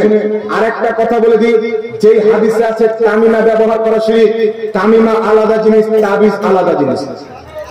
কোন লামাযহাবী যদি হিম্মত থাকে এই বিষয়ে বসুক, অনলাইনে যদি হিম্মত না থাকে অফলাইনে, তাহলে অনলাইনে এই বিষয়ে আমি বসতে দিই। এই বিষয়ে বাকি বিষয় অফলাইনে বসতে, কারণ অফলাইনের ব্যাটা চুরি করে। বুখারীর রাবীকে বলছে জাল রাবী, মুসলিমের রাবীকে বলছে জাল রাবী, যে মানুষকে বোকা বানায়। কিন্তু এই বিষয়ে তাবিজ এবং তামিমা দুটো এক জিনিস নয়, আলাদা আলাদা জিনিস। একটা নয়, দুটো নয়, তিনটা নয়, চারটা নয়। আলহামদুলিল্লাহ, তোমার যতটা দলিল লাগবে ততটা দলিল দিয়ে প্রমাণ করব তাবিজ আলাদা, তামিমা আলাদা। ইমাম ইবনে হাজার আসকালানী ফাতহুল বারির মধ্যে লিখেছে, যেগুলোকে শিরক বলা হয়েছে গলাতে ঝুলানো, ওইগুলো হলো তামিমা। থাকলো তাবিজের কথা, তো তাবিজ ঝুলানো ইসলামে জায়েজ আছে, যদি বলতে হবে সুবহানাল্লাহ সুবহানাল্লাহ। একটু লক্ষ্য করে শুনেন, সুনানে আবু দাউদ হাদিস নাম্বার 3893, তিরমিজি শরীফ হাদিস নাম্বার 3528। ইমাম তিরমিজি হাদিসটি উল্লেখ করে বলছেন হাযা হাদিসুন হাসানুন, এই হাদিসটি হচ্ছে হাসান। এই হাদিসটিকে ইমাম হাকিম রাহমাতুল্লাহ আলাইহি আল মুস্তাদরাক আলা সহিহাইন কিতাবে উল্লেখ করে বলছেন হাযা হাদিসুন সহিহুল ইসনাদ, এই হাদিসের সনদ হচ্ছে সহিহ। শেখ সোহেব বলছেন এই হাদিসের সনদ হচ্ছে হাসান। লামাযহাবীদের গুরু জাকারিয়া বাংলাদেশের বলছেন হাসান হাদিসকে অস্বীকার করা হচ্ছে কুফরি। হাদিসটি কি? আল্লাহর নবীর সাহাবী হযরতে আব্দুল্লাহ ইবনে আমর রাদিয়াল্লাহু তাআলা আনহুকে আল্লাহর নবী একটি দোয়া শিখালেন। তিনি বাড়িতে এসে ওই দোয়া কাগজে লিখে নিজের ছেলের গলাতে তাবিজ হিসাবে ঝুলিয়েছেন মুসলমান। সুবহানাল্লাহ সুবহানাল্লাহ। আরে কুজুর হবে না সুবহানাল্লাহ সুবহানাল্লাহ সুবহানাল্লাহ। হযরতে আব্দুল্লাহ ইবনে আমর নবীর শিক্ষা দেওয়া দোয়া কাগজে লিখে নিজের সন্তানের গলাতে তাবিজ ঝুলিয়েছে। তাই ইমাম ইবনে হাজার আসকালানী ফাতহুল বারির মধ্যে লিখতেছে কুরআন হাদিসে বর্ণিত দোয়ার তাবিজ লিখে গলাতে ঝুলানো ইসলামে জায়েজ আছে। আর এই লম্বা হাদিসের হাফিজ ইমামুল্লাহ আলী কারি ইমামুল হারমাইন শরীফে মক্কা মদিনার যিনি ইমাম ছিলেন, তিনি নিজের কিতাব মিশকাতের সারা মিরকাতের মধ্যে লিখতেছে কুরআন হাদিসে বর্ণিত দোয়া লিখে তাবিজ ঝুলানো ইসলামে জায়েজ আছে। ইমাম মুসলিমের শিক্ষক, ইমাম বুখারীর শিক্ষক, বিশ্ববিখ্যাত তাবেঈ ইমাম সিরিন রাহমাতুল্লাহ আলাইহি, যিনার বক্তব্যকে ইমাম তাবারী রাহমাতুল্লাহ আলাইহি তাফসীরে তাবারীর মধ্যে উল্লেখ করেছে, তিনি বলছেন কোরআন হাদিসে বর্ণিত দোয়া লিখে তাবিজ গলাতে ঝুলানো ব্যবহার করা ইসলামে জায়েজ আছে। এর মাধ্যমে আল্লাহ মানুষকে শিফা দান করে। শুধু তাই নয়, লামাযহাবীদের ইমাম কাজী শাওকানী নিজের কিতাব নাইলুল আওতার দোয়া তাবিজের অধ্যায়ের মধ্যে লিখতেছে ইসলামে কোরআন হাদিসে বর্ণিত দোয়া লিখে তাবিজ ঝুলানো জায়েজ আছে। শুধু তাই নয় মুসলমান, ইমামুল ফুকাহা ইমাম ইবনে আবিদিন শামি আওলাদে রাসূল রাহমাতুল্লাহ আলাইহি নিজের বিশ্ববিখ্যাত কিতাব ফাতাওয়া শামির মধ্যে লিখেছে, কুরআন হাদিসে বর্ণিত দোয়া তাবিজ লিখে গলাতে ঝুলানো জায়েজ আছে। ইমাম সারাকসির ফতোয়া তাবিজ ঝুলানো জায়েজ, ইমাম আবু দাউদের ফতোয়া তাবিজ ঝুলানো জায়েজ, ইমাম তিরমিজির ফতোয়া তাবিজ ঝুলানো জায়েজ, ইমাম হাকিম নিশাপুরীর ফতোয়া তাবিজ ঝুলানো জায়েজ, ইমাম ইবনে হাজার আসকালানির ফতোয়া তাবিজ ঝুলানো জায়েজ, ইমাম তাবারির ফতোয়া তাবিজ ঝুলানো জায়েজ। আর আমি যদি নাম নিতে আরম্ভ করে দিই সারা রাত্রি কেটে যাবে। হাজারো হাজার মুহাদ্দিসের ফতোয়া কুরআন হাদিসে বর্ণিত দোয়ার তাবিজ লিখে গলাতে ঝুলানো জায়েজ আছে। নারে তাকবীর, নারে রিসালাত, নারে রিসালাত, মাসলাকে আলা হযরত, মাসলাকে আলা হযরত। যদি কোন মাযহাবী নামদারি আহলে হাদিস ইংরেজদের দেওয়া নাম পোষণকারী আহলে হাদিস যদি বলে তাবিজ ঝুলানো চাই, আমাদের উপরে ফতোয়া পরে দাও। তোমার বাপ ইবনে তাইমিয়ার উপরে শিরকের ফতোয়া আগে দাও, আমাদের উপরে ফতোয়া পরে দাও। নাইমুল আওতারের লেখক তোমাদের ইমাম কাজী শওকতের উপরে ফতোয়া আগে দাও, আমাদের উপরে ফতোয়া পরে দাও। মাযহাবীদের লেখা কিতাব ফাতাওয়া আহলে হাদিসের মধ্যে লেখা আছে তাবিজ ব্যবহার করা চাই, তোমাদের বাপ মুহাদ্দিসের উপরে ফতোয়া আগে দাও। ফাতাওয়া নাজিরিয়ার মধ্যে তোমাদের ইমাম লিখছে তাবিজ ঝুলানো চাই, তোমাদের ফাতাওয়া নাজিরিয়ার লেখকের উপরে আগে ফতোয়া দাও। আহলে হাদিসদের গুরু সানাউল্লাহ আমৃতসরি ফাতাওয়া সানাইয়ার মধ্যে লিখতেছে তাবিজ ঝুলানো চাই। যদি তাবিজ ঝুলানো শিরকের ফতোয়া দিতে হয় আমাদের উপরে পরে এসো, তোমার বাপ দাদার উপরে ফতোয়া আগে লাগাও। কারণ আমরা হলো সুন্নাত ওয়াল জামাত, তোমাদের ফতোয়া মানি না। নবী মুস্তাফার সাহাবী আব্দুল্লাহ ইবনে আমরের ফতোয়া মানি না। সুবহানাল্লাহ, সুবহানাল্লাহ। এটা তো তোমাদের আমাদের মধ্যে তফাৎ। কিন্তু বেটার বাপ বলছে তাবিজ ঝুলানো যায়, তো এই বেটা আপনার বাপ তো তখন আর শিরকের ফতোয়া লাগাবে। মানে ওয়ার বেটা যদি রমজানে কিছু ভুলে খেয়ে নেয় ওয়ার রোজা ভঙ্গ হবে না, আর আমাদের বেটা যদি খেয়ে নেয় ভঙ্গ হয়ে যায়। মানে শরীয়ত ওর বাপের, শরীয়ত ওর বাপ দাদার প্রপার্টি নয়। যদি আপনাকে কেউ বলে তাবিজ ঝুলানো শিরক, বলেন ইবনে তাইমিয়ার উপরে ফতোয়া মার, শাওকানির উপরে ফতোয়া মার, সানাউল্লাহ আমৃতসরির উপরে ফতোয়া মার, নবাব সিদ্দিক হাসান খান ভোপালের উপরে ফতোয়া মার, তোমাদের 14 গোষ্ঠী মুশরিক হয়ে যাবে। বেটা খবর কোথায় রেখেছো? পড়াশোনা করে ফতোয়া দাও। আজকাল 2 দিন চায়ের দোকানে বসে দুটা বাংলা চটি কিতাব পড়ে এলো আমি মুফতি, আমাদের বিরুদ্ধে ভিডিও বানাচ্ছে। কিন্তু ওদের ফতোয়া অনুযায়ী ও হচ্ছে জারু সন্তান। মাইন্ডে নেবেন না, কথা শুনেন। লামাযহাবের মৌলবী ফতোয়া দিচ্ছে যদি স্বামী নামাজ পড়ে স্ত্রী না নামাজ পড়ে বিয়ে বাতিল, স্ত্রী নামাজ পড়ে স্বামী নামাজ না পড়ে বিয়ে বাতিল। আমার বিরুদ্ধে যারা ভিডিও করাচ্ছে আমি খোঁজ নিলাম, আর বাপও নামাজ পড়তো না, আর মাও নামাজ পড়তো না, তাহলে বিয়েটা বাতিল হয়েছে। আর বাতিল বিয়েতে সন্তান জন্মলে যারও সন্তান হয় না, হালাল সন্তান হয়। তাদের মধ্যে ফতোয়া নিয়ে বেটা যারও সন্তান আমার সাথে টাক্কা নিচ্ছে। এই ফতোয়াটাকে আমি দিলাম, আল হাক্কু মুররুন, হক কথা বলা হয়। তাদের কিতাব থেকে আমি দলিল দিলাম, বাবা এটা আমার বাপ দাদার কিতাবের দলিল দিনি। কথা বুঝতে পারছেন? যেই বাংলাদেশের কাজটা বলছেন যে নামাজ যে পড়ে না ও কাফির, স্বামী যদি নামাজ না পড়ে স্ত্রী তারা স্ত্রী নামাজ না পড়ে স্বামী নামাজ পড়ে তবুও বিয়ে বাতিল হয়ে যাবে। বাতিল বিয়েতে যদি কোনো বাচ্চা জন্ম নেয় তাহলে বাচ্চারা যারও সন্তান হবে, হালালি হবে না। আর ওই কাজের বাপ খবর নিবেন ওর বাপের বয়সের লোককে, তো বলবো ওর বাপও নামাজ ছাড়তো। তাহলে ওর ফতোয়া যাওয়া হালালি হলো না হারাম জাদা হলো, ফতোয়া আপনার আমি বলবো কি হলো। যত লামাযহাবী গ্রাম আছেন যাবেন মসজিদে দেখবেন 10টা 15টা 20টা নামাজি, কিন্তু ওই গ্রামে 10টা 15টা লোক থাকে। কত লোক থাকে?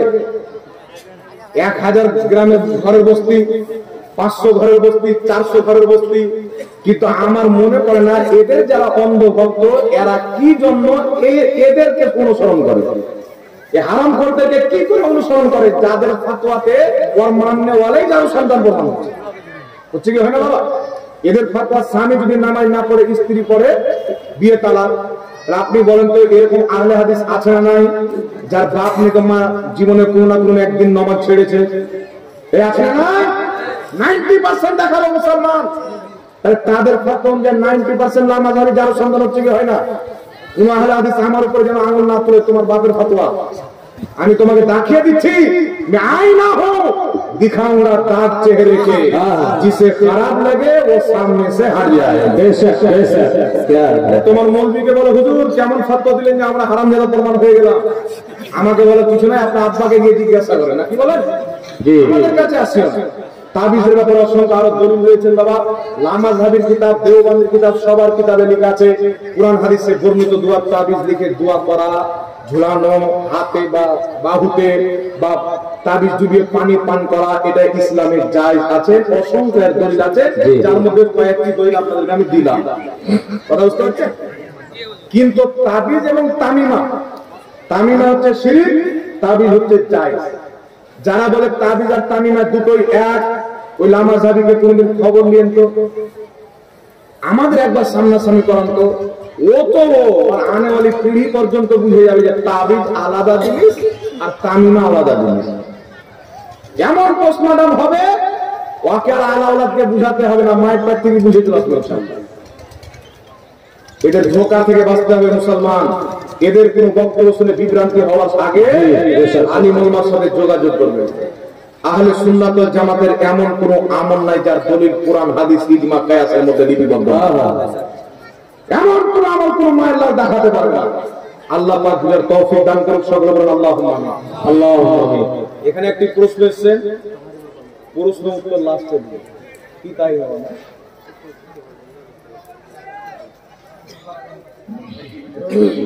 খুতবার আযান মসজিদের ভিতরে দিতে হবে না বাইরে দিতে হবে? দেখেন, খুতবার আযান মসজিদের ভিতরে দিবেন না বাইরে দিবেন, আবু দাউদ শরীফের মধ্যে স্পষ্ট হাদিস। লামা সাহেব আছে হাদিসের একজন রাবীকে যঈফ বলে, কিন্তু সেই রাবী থেকে একাধিক হাদিস ইমাম বুখারীতে বর্ণনা করেছেন, ইমাম মুসলিম শরীফে বর্ণনা করেছেন একাধিক হাদিস। ইমাম তিরমিজি রাহমাতুল্লাহ আলাইহি তিরমিজি শরীফে ওই রাবী থেকে আপনার 33 থেকে 36টি হাদিস নিয়েছেন, সবটাই হাদিস সহিহ। তাহলে একে যদি দুর্বল বলে তাহলে বুখারীর অনেক হাদিস জয়ীফ হয়ে যাবে, মুসলিম শরীফের হাদিস জয়ীফ হয়ে যাবে, তিরমিজির সহিহ হাদিস জয়ীফ হয়ে যাবে। এজন্য এটা তাদের জালিয়াতি। আবু দাউদ শরীফের মধ্যে হাদিস, তাফসীরে জালালাইনের মধ্যে হাদিস, আল্লাহর নবী সাল্লাল্লাহু আলাইহি ওয়াসাল্লামের জামানায়, হযরত ওমর ফারুকের জামানায়, হযরত উসমান গনির জামানায় আলা বাবিল মসজিদ, মসজিদের দরজাতে আযান দেওয়া হতো। জোরে বলেন সুবহানাল্লাহ। যারা হাদিস পেশ করে বাইনা ইয়াদাইহি, ইমামের দুই হাতের সামনে, দুই হাতের মাঝে সামনে আযান হতো। তো ইমামের দুই হাতের মাঝে, সামনে মানে ইমামের কাছে দাঁড়িয়ে নয়, সামনে দরজাতে আযান হতো। এই জন্য ফতোয়া কাজী খার মধ্যে লিপিবদ্ধ রয়েছে লা ইউআজ্জিনু ফিল মসজিদ, মসজিদের মধ্যে কোনো আযান নাই, না 5 ওয়াক্তের আযান না খুতবার আযান। বিশ্ববিখ্যাত ইমাম ইবনুল হাজ রাহমাতুল্লাহ আলাইহি নিজের কিতাব আল মাদখালের মধ্যে লিখতেছেন আযান দেওয়ার স্থান হলো 3টি। সর্বপ্রথম তিনি বলছেন আযান দেওয়ার উদ্দেশ্য হচ্ছে মানুষকে নামাজের জন্য আহ্বান করা। নাকি বলেন? আযান দেওয়ার উদ্দেশ্য নামাজের জন্য মানুষকে আহ্বান করা। আর মসজিদের ভিতরে যদি আযান দেয় বাইরের মানুষ শুনতে পাবে না। তার জন্য আকল পর্যন্ত বলে যে মসজিদের মিনারাতে যদি আযান দেয় সবচাইতে বেশি লোক শুনতে পাবে। সেখানে যদি সেরকম মিনারা না থাকে তাহলে কোন ছাদে মসজিদের আশপাশে আযান দিবে, সেখান থেকে আওয়াজ ভালোভাবে যাবে। সেটার যদি ব্যবস্থা না থাকে তাহলে মসজিদের দরজাতে আযান দিবে। 3টা আযান দেওয়ার স্থান ইমাম ইবনুল হাজ রাহমাতুল্লাহ আলাইহি আল মাদখাল কিতাবের মধ্যে উল্লেখ করেছেন। তারপরে তিনি বলছেন কোন অবস্থাতে মসজিদের ভিতরে আযান দেওয়া, ইমাম ইবনুল হাজ বলছেন এটা হচ্ছে বিদআত, আর বিদআতে সাইয়্যিহা। কেউ মাকরুহে তাহরিমি বলেছে, কেউ বিদআতে সাইয়্যিহা অর্থাৎ খারাপ বিদআত বলেছে। সুতরাং মসজিদের ভিতরে আযান দেওয়া মাকরুহে তাহরিমি, বিদআত এবং নাজায়েজ। মসজিদের ভিতরে 5 ওয়াক্তের আযানও চলবে না এবং খুতবার আযানও চলবে না। নবীর সুন্নাত, আবু বকরের সুন্নাত, উমরের সুন্নাত, কোন হাদিসে আছে আলীর সুন্নাত, মসজিদের দরজাতে আযান দেওয়া যেন বলতে হবে সুবহানাল্লাহ। আবু দাউদ শরীফের মধ্যে হাদিস, হযরতে বেলাল আযান দিতেন মসজিদে নববীর পাশে একটা বাড়ির ছাদের উপর থেকে আযান দিতেন। কোথা থেকে আযান দিতেন? ছাদের উপর থেকে। আবু দাউদ শরীফের হাদিস মসজিদের দরজা থেকে। সুতরাং মসজিদের দরজাতে আমরা এই জন্য আজান দিই, এটা হচ্ছে সুন্নাত, আর ভিতরে আজান দেওয়াটা হচ্ছে বিদআত। কথা বুঝতে পারছেন তো? এই জন্য পরের মসজিদের ভিতরে যদি আজান হয়, মসজিদের ভিতর থেকে অবিলম্বে বের করে মসজিদের দরজাতে আজান দেওয়ার ব্যবস্থা করে দিবেন, বা মসজিদের বাইরে কোনো উঁচু জায়গাতে ব্যবস্থা করে দিবেন, যেন সুন্নাতের উপরে আমল হয়। দরওয়াজা থেকে ভিতরে নিয়ে গেলেন, একটা সুন্নাতকে মিটিয়ে দিলেন। আর এমন প্রত্যেকটি কাজ ধর্মের নামে বিদআত, যে কাজটা সুন্নাতকে মিটিয়ে দেয়, যাতে দিনের কোনো উপকার নাই, সুন্নাতকে মিটিয়ে দেয়, এইরকম কাজ হচ্ছে বিদআতে সাইয়্যিহা, নিকৃষ্ট বিদআত। আর ইমাম শাফি রাহমাতুল্লাহ আলাইহি বলেন, আল বিদআতু বিদআতান, বিদআত হলো দুই প্রকার। বিদআত হলো দুই প্রকার, বিদআতে মামদুহা, একটা হচ্ছে প্রশংসিত বিদআত অর্থাৎ ভালো বিদআত, বিদআতে মাযমুমা, আরেকটি হচ্ছে খারাপ বিদআত। ভালো বিদআতের জিকির বুখারীতে আছে। ইমাম হযরতে উমর ফারুক রাদিয়াল্লাহু তাআলা আনহু জামাতের সহিত তারাবির নামাজ পড়ার পরে বলেছিলেন, নিমাল বিদআতু হাদিহি, আমরা কত সুন্দর বিদআত চালু করেছি। তাহলে বুখারীর হাদিস দ্বারা হযরতে উমর ফারুকের বক্তব্য দ্বারা বোঝা গেল বিদআত ভালো হয়। কথা বুঝতে পেরেছেন? যারা কুল্লু বিদআতিন দলালা পেশ করে সব আমলকে জাহান্নামে পাঠায়, কুল্লু বিদআতিন দলালা এই হাদিসের ব্যাখ্যা ইমাম মুল্লা আলী কারি মিশকাতে সারা মিরকাতের মধ্যে করেছে। কুল্লু বিদআতিন দলালা, প্রত্যেক বিদআত হচ্ছে গুমরাহি, প্রত্যেক গুমরাহি হচ্ছে পথভ্রষ্ট। উনি বলেন আম মাখসুসুন, এই বিদআত থেকে ওই প্রত্যেকটা খাস বিদআত যেই বিদআতে দ্বীনের ক্ষতি হয়, সুন্নাত মিটে যায়, ইসলাম বিরোধী কাজ, ওই প্রত্যেকটা নতুন কাজ বিদআত এবং নতুন আকীদা। ইমামুল ফুকাহা ইমাম ইবনে আবি শামী বলেন নতুন আকীদা হচ্ছে বিদআত। আর এটাই হযরত ওমর ফারুকের মাসআলা ছিলেন সাহাবায়ে কেরামে, নতুন আকীদা স্থাপন করা হচ্ছে বিদআত। যেমন লা মাযহাবীদের আকীদা, আল্লাহর আকার আকৃতি আছে, এটা হচ্ছে বিদআতি আকীদা। পূর্বের কোন ইমাম কোন মুহাদ্দিসের এই আকীদা ছিল না। নবীর ওসিলা নেওয়া চলবে না, এটা সরাসরি নবীর বিরুদ্ধে আকীদা। নবী কিয়ামতে কোনো উপকার করতে পারবে না, সরাসরি বিদআতি গুমরাহি আকীদা। এই রকম তাদের অসংখ্য আকীদা আছে, তাদের আকীদা হলো বিদআত। আর আকীদা যদি বিদআত হয়, সেই বিদআত জাহান্নামে যাবে। আর আমল যদি বিদআত হয়, সেটা যদি সুন্নাতকে মিটিয়ে দেয়, তাহলে সেটাও পথভ্রষ্ট।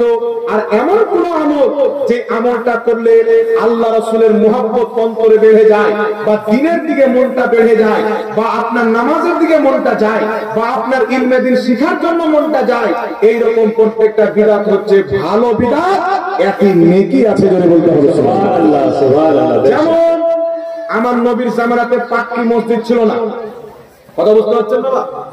সর্বপ্রথম বলে দিই, ইমাম নববী রাহমাতুল্লাহ আলাইহি শারহে মুসলিমের মধ্যে লিখেছেন বিদআত ভালো হয়, বিদআত খারাপও হয়।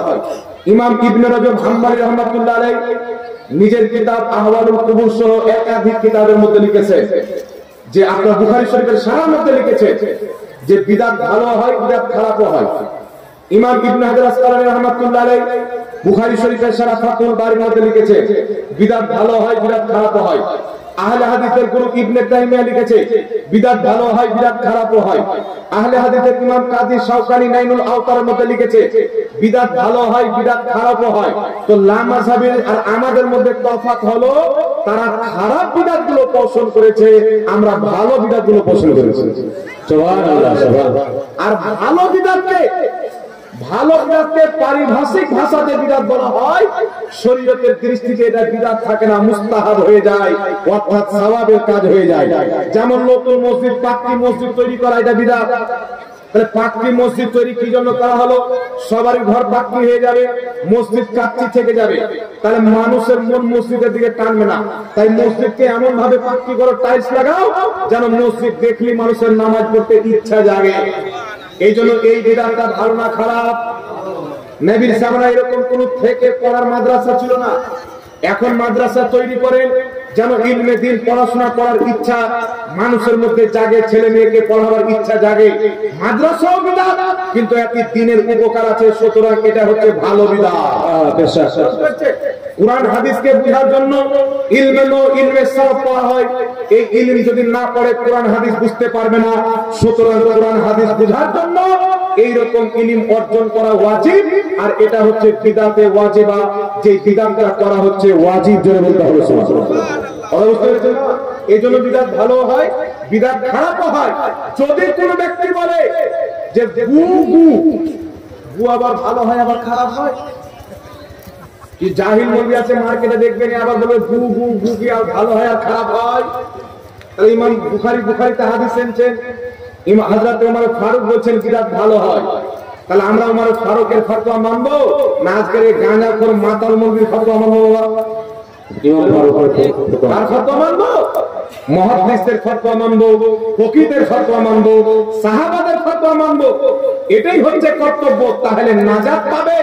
আর এদের ফতোয়া মানে তো গোমরাহ হয়। বলে গু গু গু কি আর ভালো হয়? বেটা গুও ভালো হয়। গু যদি নরমাল ঠিকঠাক হয় তাহলে বাড়ির বাথরুমে থাকবে, আর কেউটা মেরে আসে তাহলে হসপিটালে থাকতে হবে। তাহলে তফাৎ হলো কি হলো বাবা? যেটা বলে ভালো হয়তো ঠিক আছে, আর পাতলা হয়তো ডক্টরের কাছে ওষুধ আনতে যেতে হবে, হবে না। তাহলে দুয়ের মধ্যে তফাৎ আছে, এটা তো জানে না, এটা জানে না। কারণ এদের নিকটে যত পশু পাখি যাদের মাংস খাওয়া হালাল, এদের পায়খানা পেশাব খাওয়া এদের নিকটে হালাল। আহলে হাদিসের ইমাম হাদিয়াতুল মাহাদির মধ্যে লিখছে প্রত্যেক পশু পাখি যাদের পেশাব পায়খানা খাওয়া মাংস খাওয়া হালাল, এদের পেশাব পায়খানা হালাল। তাহলে এই জাতি বুঝতে পারবে যে গু গু এর কোনো ভাগ হয়, ওটা ও খায়। মানুষের না খেলে মুরগির তো খাওয়া যায় তাদের নিকটে, গরুর তো খাওয়া যায়। তাই বলছে উটের পেশাব পান করা যায়। আপনাকে জন্ডিস হয়েছে, এক গ্লাস উটের পেশাব পান করলে আপনার জন্ডিস ভালো হয়ে যায়। ও বেটাকে আবার জন্ডিস হয়েছে, কলকাতা হসপিটালে ভর্তি হয়ে গেছে। আপনাদের মুর্শিদাবাদের একটা ছেলে ফোন করে বলছে যে আপনি তো বলছেন জন্ডিস হলে উটের পেশাব পান করেন ভালো হয়ে যাবে, জ্বর হলে উটের পেশাব পান করেন ভালো হয়ে যাবে, তো আপনাকে জ্বর হয়েছে তো হসপিটালে কেন? বলছে আমাদের থেকে উট নাই, বললে মুর্শিদাবাদ থেকে পাঠিয়ে দেবো পার্সেল।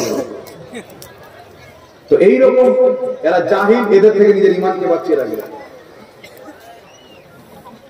এদিকে একটা আসবে, একটাকে দুই দিকে লিখেছে জাগরাত ইসলাম। একটু দ্রুত পাঠ করুন, আল্লাহুম্মা সাল্লি আলা সাইয়্যিদিনা মাওলানা মুহাম্মাদ ওয়া আলি সাইয়্যিদিনা মাওলানা মুহাম্মাদ সাল্লাল্লাহু আলা মুহাম্মাদিন সাল্লাল্লাহু हर दम जवान से निकालो पाक नबी मुहम्मद। এই মাসলাটার উত্তর দেওয়ার পূর্বে আপনাকে কয়েকটি মাসআলা বলে দিই। মাসআলা হচ্ছে আমরা আহলে সুন্নাত ওয়াল জামাত বুখারী শরীফ যখন আমি পড়েছি, বুখারী শরীফ খুলে আমি কটা হাদিস পেয়েছি। হাদিস অনেক আছেন, তার মধ্যে হাদিস আছেন বুখারী শরীফে আল্লাহ নবী সাল্লাল্লাহু আলাইহি সাল্লামের সাহাবী আব্দুল্লাহ ইবনে উমর রাদিয়াল্লাহু তাআলা আনহু বলছেন আল্লাহ নবী সাল্লাল্লাহু আলাইহি সাল্লাম যখন সিজদাতে যেতেন তো রাফা ইয়াদান করতেন, সিজদা থেকে মাথা তুলতেন তো রাফা ইয়াদান করতেন। আরেকটা বুখারীতে হাদিস আব্দুল্লাহ ইবনে উমর রাদিয়াল্লাহু তাআলা আনহু নিজেই সিজদাতে যেতেন, সিজদা থেকে উঠতেন, তখন তিনি রাফা ইয়াদান করতেন। হাদিস কোন কিতাবে? বুখারী শরীফে। এখন প্রশ্ন হলো বুখারী শরীফের মধ্যে হাদিস আল্লাহর নবী নিজেই রাফা দান করেছেন, সাহাবা করেছেন আব্দুল্লাহ ইবনে উমর। তাহলে আমরা সেই রাফা দানটা কেন করি না? আমরা কি বুখারীকে মানি না? জোরে বলেন, মানেন কি মানেন না? মানি। বুখারী শরীফ মানেন কি মানেন না? হ্যাঁ মানি। তাহলে নবী পাক রাফা দান করেছেন, আব্দুল্লাহ ইবনে উমর রাফা দান করেছেন, আমরা নামাজে রাফা দান কেন করি না? বারবার হাত ঝাড়া, এরকম নামাজে আছে কি নাই? তো আমরা করি না, তার কারণ হচ্ছে কিতাবটার নাম হচ্ছে তিরমিজি শরীফ। তিরমিজি শরীফের মধ্যে হাদিস আল্লাহর নবীর বিশ্ববিখ্যাত সাহাবী হযরতে আব্দুল্লাহ ইবনে মাসউদ রাদিয়াল্লাহু তাআলা আনহু, জিনার ব্যাপারে আল্লাহর নবী বলেছেন যে আব্দুল্লাহ ইবনে মাসউদ রাদিয়াল্লাহু তাআলা আনহু আল্লাহর কাছে যেটাকে পছন্দ করে আল্লাহও সেটাকেই পছন্দ করে। আল্লাহর নবী সাল্লাল্লাহু আলাইহি সাল্লাম বলেছেন প্রত্যেক নবীর উম্মতে একটা মুহাদ্দিস হয় আর একটা ফকিহ হয়, আর আমার উম্মতের মধ্যে ফকিহ হচ্ছে আব্দুল্লাহ ইবনে মাসউদ। জোরে বলতে হবে সুবহানাল্লাহ। ফকিহ মানে যে দ্বীনের সম্পূর্ণ বুঝ রাখে, মুস্তাহিদ দ্বীনের সম্পূর্ণ বুঝ রাখে, সমাজ রাখে, তাকে ফকিহ বলা হয়। আব্দুল্লাহ ইবনে মাসউদ রাদিয়াল্লাহু তাআলা আনহু সাহাবায়ে কেরামকে বলছেন তিরমিজি শরীফের মধ্যে সহিহ হাদিস যে হাদিসটিকে নাসিরউদ্দিন আলবানী লামাযহাবীদের গুরু সহিহ বলেছে, যে হাদিসটিকে চুলাসেন নাসিরউদ্দিনের গুরু কাজী সরকারি সহিহ বলেছে, যে হাদিসটিকে আমার জানা মতে লামাযহাবীদের 8 জন ইমাম সহিহ বলেছেন, ইমাম তাহাবী সহিহ বলেছেন, ইমাম নিবাবী সহিহ বলেছেন, আরো অসংখ্য ইমামগণ হাদিসটিকে সহিহ বলেছেন। আব্দুল্লাহ ইবনে মাসউদ রাদিয়াল্লাহু তাআলা আনহু সাহাবায়ে কিরামকে তাবিঈনকে নিয়ে বসে আছে, তিনি বলছেন আমি কি তোমাদেরকে রাসূলুল্লাহর নামাজ শিক্ষা দিব না, রাসূলুল্লাহর সালাত আদায় করে দেখাবো না যে আল্লাহর নবী কিভাবে নামাজ আদায় করতেন? সমস্ত ব্যক্তি বললেন হুজুর অবশ্যই আমাদেরকে দেখান আল্লাহর নবীর নামাজ কিরকম ছিলেন। হযরত আব্দুল্লাহ ইবনে মাসউদ নামাজ আরম্ভ করলেন, তিনি নামাজ আরম্ভ করলেন তাকবীরে তাহরিমা ব্যতীত সালাম ফিরানো পর্যন্ত নামাজের মধ্যে দ্বিতীয়বার কোথাও হাত উত্তোলন করেননি। জোরে বলতে হবে সুবহানাল্লাহ, সুবহানাল্লাহ। দ্বিতীয়বার কোথাও হাত উত্তোলন করেননি। লামাযহাবীদের 8 জন ইমাম হাদিসটিকে সহিহ বলার সত্ত্বেও বর্তমান সমাজের কিছু লামাযহাবী মুনাফিক এই হাদিসের উপরে কিছু অযুক্তি সম্পন্ন আপত্তি করে, কিন্তু ইমাম মুহাদ্দিসিনগণ স্পষ্ট ভাষায় বলে দিয়েছেন যত আপত্তি এই হাদিসের উপর আছে সমস্ত আপত্তি হচ্ছে বাতিল। এই হাদিসটা হচ্ছে একেবারে টানাটান সহিহ এবং বিশুদ্ধ হাদিস। জোরে বলতে হবে সুবহানাল্লাহ। আর সহিহ হাদিসকে যে দুর্বল বানাবে, জাল বানাতে চাইবে, ওই ব্যক্তি গুমরাহ পথভ্রষ্ট। সুতরাং আব্দুল্লাহ ইবনে মাসউদের হাদিস থেকে প্রমাণ হলো আল্লাহর নবী নামাজ পড়তে তাকবীরে তাহরিমা ব্যতীত পূর্ণ নামাজে দ্বিতীয়বার কোথাও হাত উত্তোলন করতেন না। জোরে বলতে হবে সুবহানাল্লাহ। আরেকটি হাদিস শুনেন, বুখারীতে হাদিস, আমার আপনার নবী সাল্লাল্লাহু আলাইহি সাল্লাম রাফাদান করেছেন। তিরমিজিতে সহিহ হাদিস, নবী রাফাদান করেননি। আরেকটি কিতাব তাহারা শরীফ আল মুসান্নাফের মধ্যে হাদিসটি লিপিবদ্ধ। ইমাম তাহাবী বলছেন হাযা হাদিসুন সহিহুল ইসনাদ, এই হাদিসের সনদ হচ্ছে সহিহ। ইমাম নিবামী রাহমাতুল্লাহ আলাইহি আসারুস সিনান কিতাবের মধ্যে লিখছেন ইসনাদুহু সহিহ, এই হাদিসের সনদ হচ্ছে সহিহ। আব্দুল্লাহ ইবনে মাসউদ রাদিয়াল্লাহু তাআলা আনহু বলছে আমি নবীর পিছনে নামাজ পড়েছি, আবু বকর সিদ্দিকের পিছনে নামাজ পড়েছি, উমর ফারুকের পিছনে নামাজ পড়েছি, মাওলা আলীর পিছনে নামাজ পড়েছি। আব্দুল্লাহ ইবনে মাসউদ বলছে আমি নবীকেও নামাজ পড়তে দেখেছি, আবু বকর ওমরকে দেখেছি, আলীকে দেখেছি, তিনারা নিয়ত ব্যতীত পূর্ণ নামাজে আর কোথাও হাত উত্তোলন করতেন না। জোরে বলতে হবে সুবহানাল্লাহ, সুবহানাল্লাহ, সুবহানাল্লাহ। তাহলে বুখারীর হাদিস কি হবে? তো বুখারীর হাদিস হচ্ছে পূর্বে নবী পাক রাফাদান করেছেন, পরে রাফাদান করা ছেড়ে দিয়েছে। আব্দুল্লাহ ইবনে ওমর নবীকে রাফাদান করতে দেখেছেন, রাফাদান করেছে, পরে আব্দুল্লাহ ইবনে ওমর নিজেই রাফাদান করা ছেড়েছে। আল মুসান্নাফ কিতাবের মধ্যে হাদিস, হযরত আব্দুল্লাহ ইবনে ওমরের ছাত্র যে হাদিসটিকে ইমাম তুরকুমনি রাহমাতুল্লাহ আলাইহি সহিহ বলেছে, আব্দুল্লাহ ইবনে ওমরের ছাত্র হযরত মুজাহিদ বিশ্ববিখ্যাত তাবেঈ রাদিয়াল্লাহু তাআলা আনহু বলছেন আমি আমার ওস্তাদ হযরত আব্দুল্লাহ ইবনে ওমরকে নামাজ পড়তে দেখেছি। ইনার ওস্তাদ আব্দুল্লাহ ইবনে ওমরের পিছে 5 থেকে 7 বছর কন্টিনিউ নামাজ পড়েছে। হযরত মুজাহিদ বলছে আমি আমার ওস্তাদ নবীর সাহাবী আব্দুল্লাহকে নামাজ পড়তে দেখেছি, তিনি নিয়াত ব্যতীত তাকবীরে তাহরিমা ব্যতীত পূর্ণ নামাজে দ্বিতীয়বার কোথাও হাত উত্তোলন করতেন না। জোরে বলতে হবে সুবহানাল্লাহ। তারপরে তো আছে মুসান্নাফে ইবনে আবি শাইবার মধ্যে হাদিস, বিশ্ববিখ্যাত তাবেঈ, এই হাদিসের সনদ সহিহ। হযরত ইব্রাহিম নাখঈ রাহমাতুল্লাহ আলাইহি যিনি অনেক সাহাবার দিদার করেছে, তিনি যখন নামাজ পড়তেন তিনি নামাজ পড়েছেন তাকবীরে তাহরিমা ব্যতীত কোথাও হাত তুলেননি। প্লাস তিনি বলেছে নবী পাকের অসংখ্য সাহাবা তাবেঈনদের মত হচ্ছে যে নামাজে রাফাদান একবার হবে, দ্বিতীয়বার রাফাদান হবে না। জোরে বলতে হবে সুবহানাল্লাহ। তারপরে আরো একাধিক হাদিস, আবু দাউদ শরীফের মধ্যে হাদিস, তারপরে চলে তিরমিজি শরীফের মধ্যে হাদিস, মুসনাদে আহমদের মধ্যে ইমাম আহমদ হাদিসটি উল্লেখ করেছে। আমি কি বলবো, লামাযহাবীদের গুরু ইবনে আলবানী নিজে হাদিসটিকে সহিহ বলেছে। রাসূল পাক সাল্লাল্লাহু আলাইহি সাল্লাম একদিন হুজরা থেকে বেরিয়ে এসে দেখছে সাহাবায়ে কেরাম নামাজের মধ্যে রাফাদান করছে, হাত উত্তোলন করছে। আল্লাহর নবী বলছে মালি আরাকুম রাফি আইদিকুম কাআন্নাহা আজনাবু খাইলি শুমসি উসকুনু ফিস সালাত। আল্লাহর নবী বলছেন আমার সাহাবী তোমরা নামাজের মধ্যে দুষ্টু ঘোড়ার লেজের মতো রাফাদান কেন করছো, বারবার হাত কেন উত্তোলন করছো? উসকুনু ফিস সালাত, নামাজের মধ্যে রাফায়দান করিও না, শান্ত সুষ্ঠুভাবে নামাজ আদায় করো, জোরে বলতে হবে সুবহানাল্লাহ। তো আমার আপনার নবী নিজে নিষেধ করে দিলেন। এখন লামাজাবি বলে কি? লামাজাবি বলে কি? এই যে সাহাবা হাত তুলতেন, এটা নামাজের পর, সালামের পর ছিল, আগে ছিল না। আমি আপনাকে বলতে চাই, হাদিসের শব্দ হচ্ছে উসকুনু ফিস সালাত, নামাজের মধ্যেকার কথা হচ্ছে, বাইরের কথা নয়। আর নামাজের মধ্যে যে হাত তোলা হয় তাকে রাফায়দান বলা হয়। আর আল্লাহর নবী রাফায়দান করাকে দুষ্ট ঘোড়ার লেজের সাথে তুলনা করেছে, অর্থাৎ স্পষ্ট প্রমাণ ইমাম সিউতি নিজের কিতাব কানজুল মাদফুন ওয়াল ফালকুল মাশহুরের মধ্যে লিখেছে। ইমাম তিরমিজি নিজের কিতাব তিরমিজি শরীফের মধ্যে বাব তারকে রাফায়দান নিয়েছে। ইমাম বদরুদ্দিন আইনি বুখারী শরীফের শাহ উমদাতুল কারীর মধ্যে প্রমাণ করেছে। ইমাম মোল্লা আলী কারি নিজের কিতাব মিশকাতের শাহ মিরকাতের মধ্যে প্রমাণ করেছে যে নবী পাক পূর্বে রাফায়দান করেছে, পরে ছেড়ে দিয়েছে, তাই নবীও বিনা রাফায়দান নামাজ পড়েছে। আব্দুল্লাহ ইবনে উমর নবীকে রাফায়দান করতে পূর্বে দেখেছেন, করেছে, পরে নবীকে ছাড়তে দেখেছেন, তিনিও ছেড়ে দিয়েছেন, বিনা রাফায়দান নামাজ পড়েছে। হযরতে আবু বকর সিদ্দিক তাকবীর ব্যতীত পূর্ণ নামাজে হাত তুলতেন না, বিনা রাফায়দান নামাজ পড়েছে। হযরতে ওমর ফারুক তাকবীরে তাহরিমা ব্যতীত কোথাও হাত তুলতেন না, বিনা রাফায়দান নামাজ পড়তেন।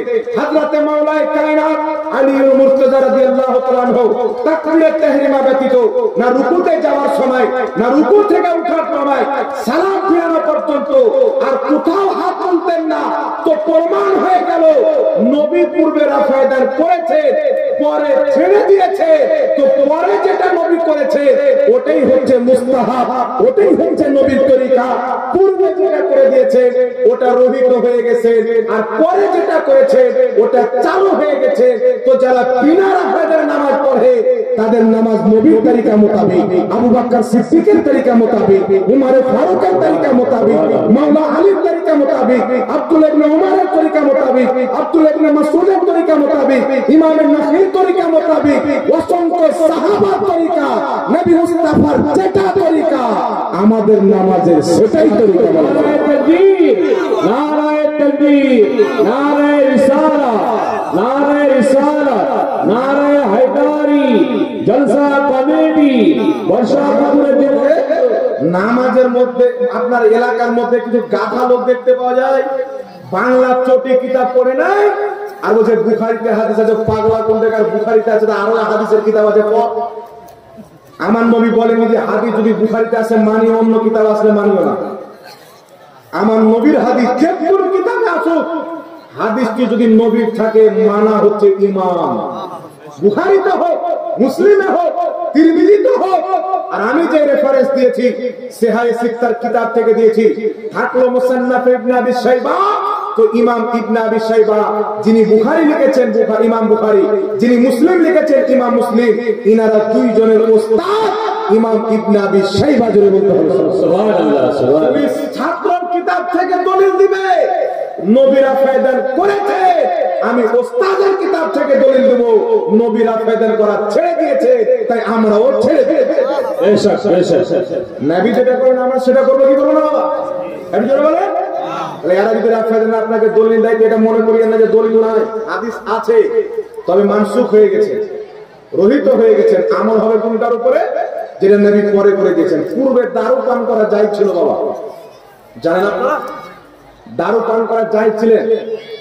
আল্লাহ আয়াত নাযিল করলেন, লা তাকরাবুস সালাত ওয়া আনতুম সুকরা, তোমরা যখন নাশার অবস্থাতে থাকবে নামাজের কাছে আসিও না।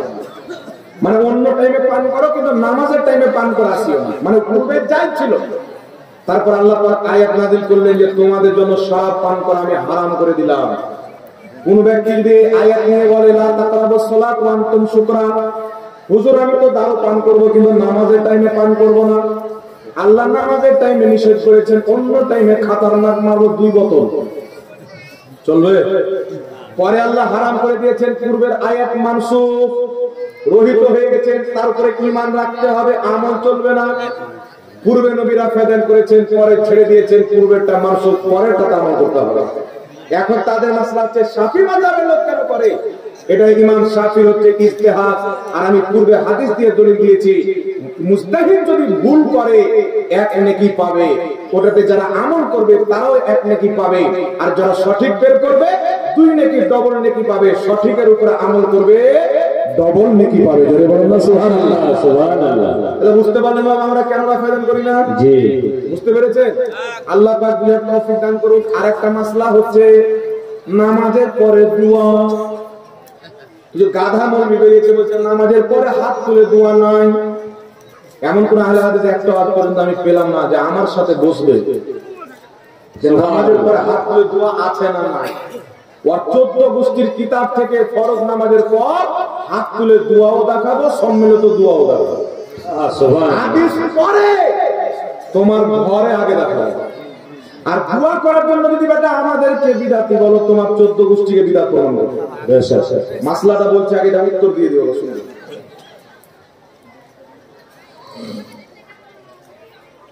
এখানে প্রশ্ন করা হয়েছে কেউ আলা হযরতকে গালি দেয় তাহলে তার পিছনে নামাজ হবে কি হবে না?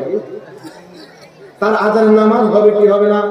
একটা কথা মনে রাখবেন, আলা হযরত খাজা মঈনুদ্দিন চিশতি, গাউসে আযম, নিজামউদ্দিন আউলিয়া, ইনারা বড় বড় আলিম, বড় বড় মুহাদ্দিস, বড় বড় ফকিহ, প্লাস আল্লাহ পাকের ওলি। বেশক বেশক। আর বুখারী শরীফের হাদিস, قال رسول الله صلى الله عليه وسلم ان الله تعالى قال من عادى لي وليا فقد اذنته بالحرب। আল্লাহর নবী বলছেন ইন্নাল্লাহ তাআলা ক্বাল, নিশ্চয় আল্লাহ পাক বলেছেন মান আদালি ওয়ালিয়ান, যে ব্যক্তি আমার ওলির সাথে বুগজ রাখলো, দুশমনি রাখলো, গালি দিল বা তাদেরকে মানলো না, ফাকাদ আযানতুহু বিল হারব, আমি আল্লাহ তার সাথে যুদ্ধ ঘোষণা করলাম। সুবহানাল্লাহ। কথা হচ্ছে তো কেউ যদি আলা হাজারকে, গরিব নওয়াজকে, গসপাককে গালি দেয় তাহলে তার বিপক্ষে আল্লাহর যুদ্ধ। তাহলে এইরকম ব্যক্তি যদি আযান দেয় শুদ্ধ হবে না? শুদ্ধ হবে না। এরকম ব্যক্তির পিছনে নামাজ পড়া দুরুস্ত হবে না। আর আলিম মনে করে যদি তাওহীদ করে তাহলে কাফির হয়ে যাবে, কারণ ইলমে দ্বীনের তাওহীদ হচ্ছে কুফরি। বুঝতে পেরেছেন? আল্লাহ বুঝার তৌফিক দান করুন। কোন আলিমকে বেতন ছাড়া, বলেন এমবিবিএস ডক্টরের মতো লিখলে ঝাড়খণ্ডের লোক কি করে বুঝবে? সিধা করে লিখতে হবে।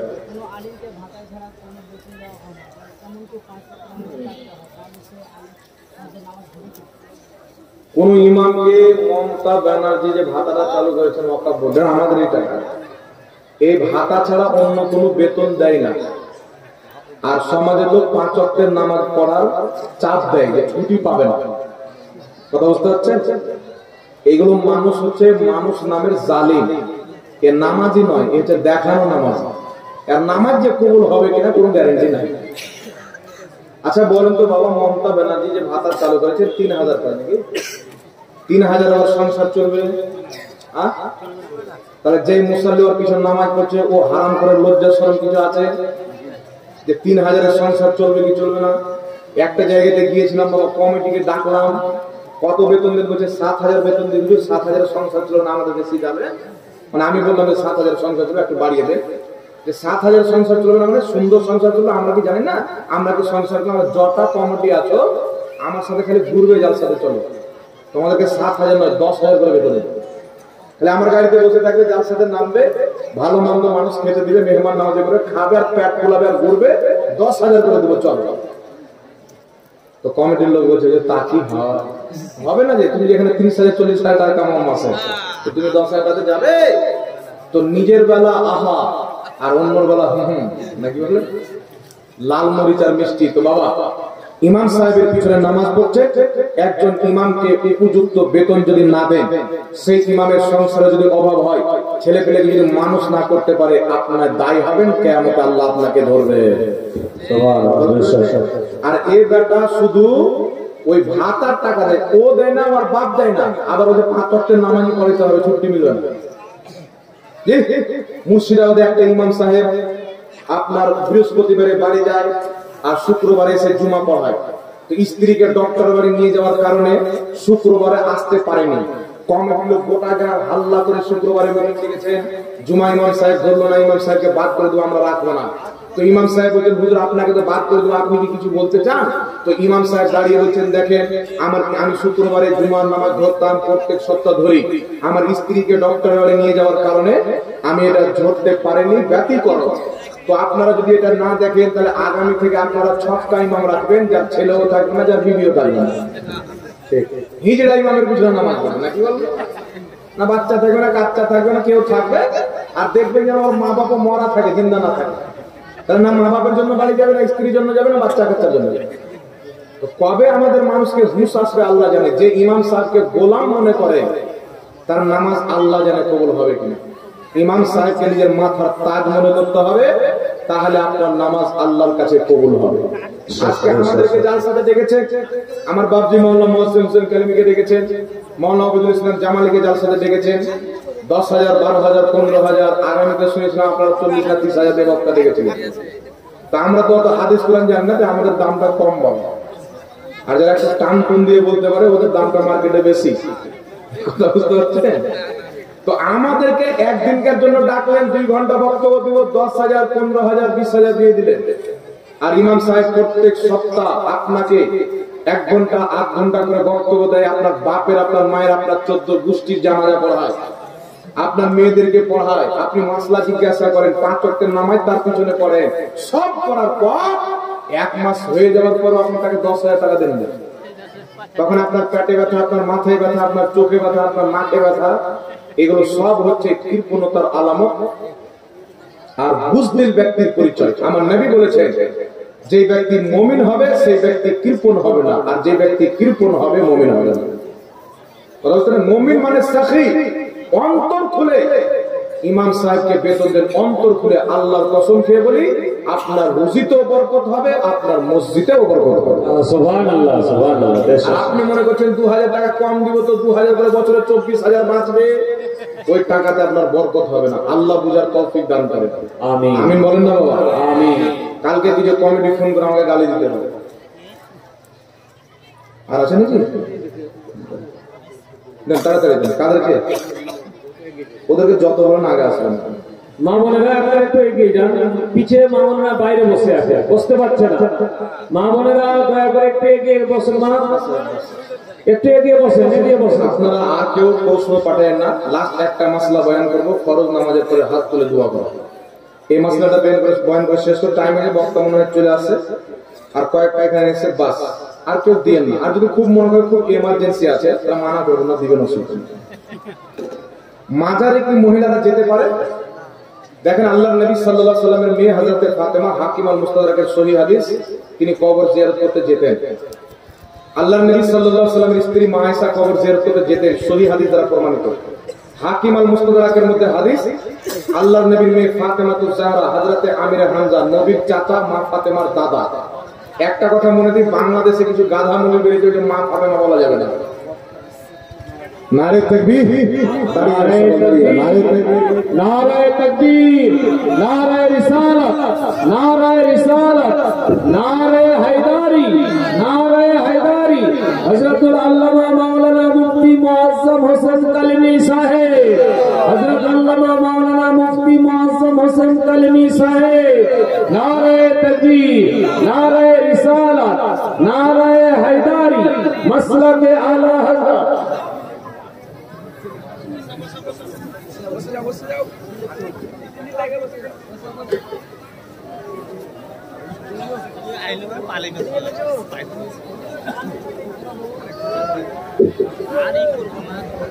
মামুনেরা একটু দাঁড়িয়ে যান, একটু এগিয়ে এগিয়ে আসেন। মামুনেরা একটু এগিয়ে এগিয়ে আসেন, মামুনেরা একটু দাঁড়িয়ে যান, একটু এগিয়ে এগিয়ে আসেন।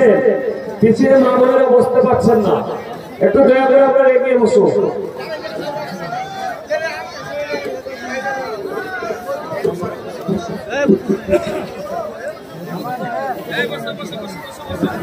বসেন আপনারা, বসেন।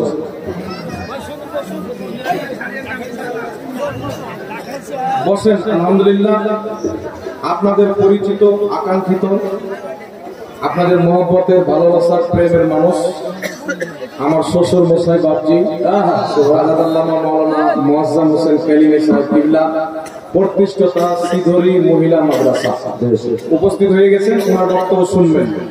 আমি কয়েকটা কথা বলি। মাজারে মহিলারা জিয়ারত করতে যেতে পারবে কিনা? হাকিম আল মুস্তাদরাকের মধ্যে একটা সহিহ হাদিস। মা ফাতেমা রাদিয়াল্লাহু তাআলা আনহা আপন দাদা হযরতে আমিরা হামজার কবর জিয়ারত করতে গেছেন, সালাম দিচ্ছেন, আসসালামু আলাইকুম ইয়া জাদ্দি, আপনার প্রতি সালামতি হোক হে আমার দাদা। তো কবরের ভিতর থেকে আওয়াজ আসছে, ওয়া আলাইকুমুস সালাম ইয়া বিনতি, তোমার প্রতি সালামত হোক হে আমার বেটি, অর্থাৎ নাতি। সুবহানাল্লাহ। তো আমিরা হামজা রাদিয়াল্লাহু তাআলা আনহু কবর থেকে ডাইরেক্ট উত্তর দিলেন। হাকিম আল মুস্তাদরাকের হাদিস, ইমাম হাকিম বলছেন হাযা হাদিসুন সহিহুল ইসনাদ, এই হাদিসের সনদ সহিহ। এইজন্য আমরা বলি জমি মাইলি नहीं होती, zaman मैला नहीं होता, मोहम्मद के गुलामों का कफन मैला नहीं होता। নবী তো জিন্দা, নবী সুন্নাতকে বুকে ধারণ করে যারা জীবন যাপন করে কবরে যাবে, আল্লাহ পাক তাদেরকেও কবরে জিন্দা। সুবহানাল্লাহ, সুবহানাল্লাহ। তাই বর্তমান জামানায় যেমন মহিলাদের মসজিদে যাওয়া শুধুমাত্র বৈধ ছিল নবীর জামানায়, কিন্তু নবী পাক বলতেন যেই মহিলা বাড়ির কোণাতে নামাজ পড়বে তার নামাজ হলো সবচেয়ে বেশি উত্তম। হযরত ওমর ফারুকের জামানায় মহিলাদেরকে নিষেধ করে দেওয়া হলো। বুখারীতে হাদিস, মায়েশার কাছে মহিলারা আসলেন, মায়েশা বললেন তোমরা যা নিজের হুলিয়ে বানিয়ে নিয়েছো, যদি রাসূলের পাক জাহেরি দুনিয়াতে থাকতেন তাহলে তোমাদের ওই হুকুমটাই দিতেন যে হুকুমটা ওমর ফারুক দিয়েছেন, অর্থাৎ তোমাদেরকে মসজিদে আসতে নবী পাকও নিষেধ করে দিলেন। সুবহানাল্লাহ। এই জন্য মহিলাদের তখন থেকে মসজিদে আসা নিষেধ হয়েছে, সবাই সমস্ত সাহাবা সব মেনে নিয়েছেন। এখন লামাযহাবিদের কিতাব তারিখায়ে মুহাম্মাদির মধ্যে লেখা আছে যে উমর ফারুকের ফয়সালা গ্রহণযোগ্য নয়, মানে নবীর খলিফা উমর ফারুকের ফয়সালা এদের গ্রহণযোগ্য নয়। এদের বাপ আলবানী যেটা বলেছে ওটা হচ্ছে এদের গ্রহণযোগ্য। তো আলবানী বলেছে মহিলাদেরকে মসজিদে নিয়ে যাও, আর হযরত ওমর ফারুক বলেছেন মসজিদে মহিলাদেরকে নিয়ে যেও না। নবীর স্ত্রী আয়েশা বলেছেন মহিলাদেরকে মসজিদে নিয়ে যেও না। আমার নবী নিজেই বলেছেন মহিলারা বাড়িতে নামাজ পড়বে সবচাইতে উত্তম, ঘরের কোণাতে নামাজ পড়বে সবচাইতে উত্তম। জোরে বলতে হবে সুবহানাল্লাহ, সুবহানাল্লাহ। এটা আমাদের তাদের কপালের তফাৎ, তারা বাপ আলবানীকে মানে, আমরা নবীর সাহাবী উমর ফারুককে মানি। সুবহানাল্লাহ, সুবহানাল্লাহ। এই হিসাবে বর্তমানে মহিলাদের মাজার জিয়ারত করতে যাওয়া নাজায়েজ এবং হারাম। কথা বুঝতে পেরেছেন? ইমাম বদরুদ্দিন আইনি বুখারী শরীফে রাহমাতুল কারীর মধ্যে লিখেছেন বর্তমান জামানায় মহিলাদের মাজার যাওয়া হারাম। তিনি 500-550 বছর পূর্বে লিখেছেন। আরেকটি কিতাব আল ফিকহ আলা মাযাহিবিল আরবা'a, বেইরুত লেবানন থেকে প্রকাশিত, সেই কিতাবের মধ্যে লেখা আছে হানাফি মাযহাবে সমস্ত ফুকাহা ঐক্যমত বর্তমান জামানায় মহিলাদের মাজার যাওয়া হারাম।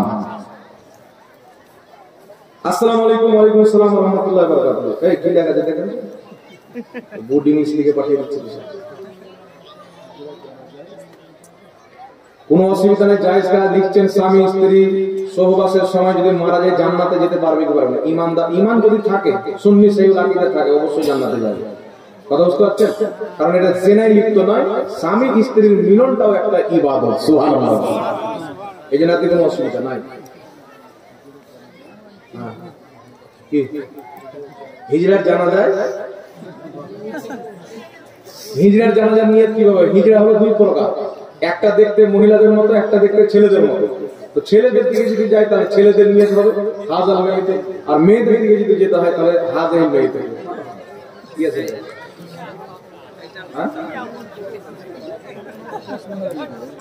মৃত্যু ব্যক্তির নামে কোরআন তেলাওয়াত করা যাবে কি না? সবচেয়ে বেশি উগ্রবাদী করে লামাযহাবী। লামাযহাবীদের বাপ তাদের লেখা কিতাব ফাতাওয়া নাজিয়ার মধ্যে লেখা আছে কোরআন তেলাওয়াতের সওয়াব মৃত্যু ব্যক্তির কবরে যায়।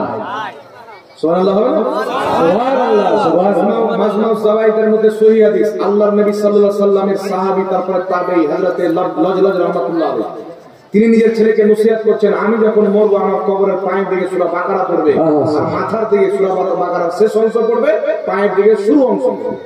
কেন? মৃত্যু ব্যক্তির কবরের পাশে কোরআন তেলাওয়াত করলে মৃত্যু ব্যক্তি উপকৃত হয়। তেমন ভাবে কেউ যদি বাড়িতে কোরআন খানির ব্যবস্থা করে, যেমন কুরবানির সওয়াব চলে যায়, টাকা দানের সওয়াব চলে যায়, আপনার পানি পান করানোর সওয়াব চলে যায়, তেমনি কোরআন তেলাওয়াতের সওয়াবও যায়। মৃত্যু ব্যক্তির পক্ষ থেকে হজ করা যায়, মৃত্যু ব্যক্তির পক্ষ থেকে নামাজ পড়া যায়, মৃত্যু ব্যক্তির পক্ষ থেকে রোজা রাখা যায়। কেউ যদি 4টা-5টা রোজা রাখলো, একটা রোজা রাখলো, দোয়া করছেন আল্লাহ আমি রোজা রেখেছি আমার মায়ের পক্ষ থেকে, রোজা তোমার জন্য, তোমার ইবাদত রেখেছি, সওয়াবটা আমার মাকে দিয়ে দাও, তার সওয়াব আপনার মায়ের কবরে চলে যাবে। সুবহানাল্লাহ। যেমনই ভাবে চারো মাযহাব ঐক্যমত যে মৃত্যু ব্যক্তির নামে কোরআন শরীফ যদি পাঠ করা হয়, আল্লাহর জন্য পাঠ করা হয়, তার সওয়াবটা মৃত্যু ব্যক্তির নামে বকশে দিলে তার সওয়াব মৃত্যু ব্যক্তির কবরে চলে যায়। ইমাম ইবনে কুদামা নিজের কিতাব আল মুগনি, সৌদি আরবের রিয়াজের ছাপ, সেই কিতাবের মধ্যে লিখছেন ইজমাউল মুসলিমিন, এই বিষয়ে সমস্ত মুসলমানের ঐক্যমত যে কোরআন তেলাওয়াতের সওয়াব মুর্দার কবরে যায়, মুর্দা উপকৃত হয়। লাস্ট একটি হাদিস বুখারী মুসলিমের মধ্যে, আল্লাহর নবী সাল্লাল্লাহু আলাইহি ওয়াসাল্লাম একটি রাস্তা দিয়ে যাচ্ছেন, দাঁড়িয়ে গেলেন, দুটি কবর ছিল, বলছেন সাহাবী এই দুটি কবর আযাব হচ্ছে। সাহাবী বলছেন কি জন্য? আল্লাহর নবী বললেন একজন পেশাবের ছিটা থেকে বাঁচছিল না, আরেকজন ব্যক্তি মানুষের চুগলি করত। নবী বললেন একটা খেজুরের ডানা নিয়ে এসো। সাহাবা খেজুরের ডানা আনলেন, নবী দুই ভাগে বিভক্ত করে দুটি কবরে রাখলেন, বললেন যতদিন পর্যন্ত এই খেজুরের পাতা ডানা কাঁচা থাকবে ততদিন পর্যন্ত এদের আযাবে কমতি থাকবে। রাসূল বলছেন মৃত্যু ব্যক্তির ছাদ হচ্ছে মৃত্যু ব্যক্তির অধিকার, ওই ছাদের উপরে ডানাটি থাকবে আর ডানা আল্লাহর তাসবিহ পাঠ করবে, যতদিন কাঁচা থাকবে তাসবিহ পাঠ করবে ব্যাপকভাবে, তার সওয়াব মুর্দার কবরে যাবে, ফলে মুর্দা উপকৃত হবে। উক্ত আয়াতের তাফসীর করতে গিয়ে, ব্যাখ্যা করতে গিয়ে ইমাম ইবনে হাজার আসকালানী বুখারী শরীফের শারহ ফাতহুল বারীর মধ্যে লিখতেছেন যে এই হাদিস দ্বারা প্রমাণ হয় যে শুধুমাত্র খেজুরের ডানা নয়, কারণ আল্লাহ কোরআন পাকে বলেছেন সাব্বাহা লিল্লাহি মা ফিস সামাওয়াতি ওয়াল আরদ, জমিন আসমানে যা কিছু আছে আল্লাহ তাসবিহ পাঠ করে। সুতরাং কেউ যদি খেজুরের ডানা দেয় জায়েজ আছে, কেউ যদি অন্য গাছের পাতা দেয় জায়েজ আছে, কেউ যদি কাঁচা ফুল দেয় এটাও জায়েজ আছে। তাই আল্লাহর নেক বান্দাদের কবরে ফুল দেওয়া জায়েজ আছে। ইমাম বদরুদ্দীন বুখারী শরীফের শারহ উমদাতুল কারীর মধ্যে লিখতেছে যদি গাছের পাতার তাসবিহ পাঠ করার নেকিতে মুর্দার কবরের আযাব কমতি হয়ে যায়, তাহলে যখন আশরাফুল মাখলুকাত মুসলমান এক অপর মুসলমান ইন্তিকাল করলে তার ইসালে সওয়াবের জন্য কলমা খানি করবে, কোরআন খানি করবে, তাসবিহ তাহলিল করবে, এই প্রত্যেকটা সওয়াব অবশ্যই মুর্দার কবরে যাবে। গাছের পাঠ করার তাসবিহর ফলে মুর্দার কবর আযাব কমতি হয়, মানুষের পাঠ করা তাসবিহ বা কোরআন তেলাওয়াতের ফলে অবশ্যই মৃত্যু ব্যক্তির কবরের আযাব বন্ধ হয়ে যায়। বলেন না সুবহানাল্লাহ, সুবহানাল্লাহ। এজন্য কোরআন খানি, কালেমা খানি, আপনার তাসবিহ তাহলিল, যে কোনো নেকির কাজ আল্লাহ রাসূলের গুণগান করে তার সওয়াব মৃত্যু ব্যক্তির নামে ইসাল করা যায়। চার মাযহাব একমত, মুসলমানের জন্য যায়, ইহুদি খ্রিস্টানের বাচ্চা যদি মারা যায় তাদের জন্য না কোরআন তেলাওয়াত আছে না 40 আছে হারাম আছে। কুত্তা মরলে নাই, বিল্লি মরলে নাই, মানুষের বেরো কুকুর চড়া করেন না করেন আমাদেরকে করতে হবে।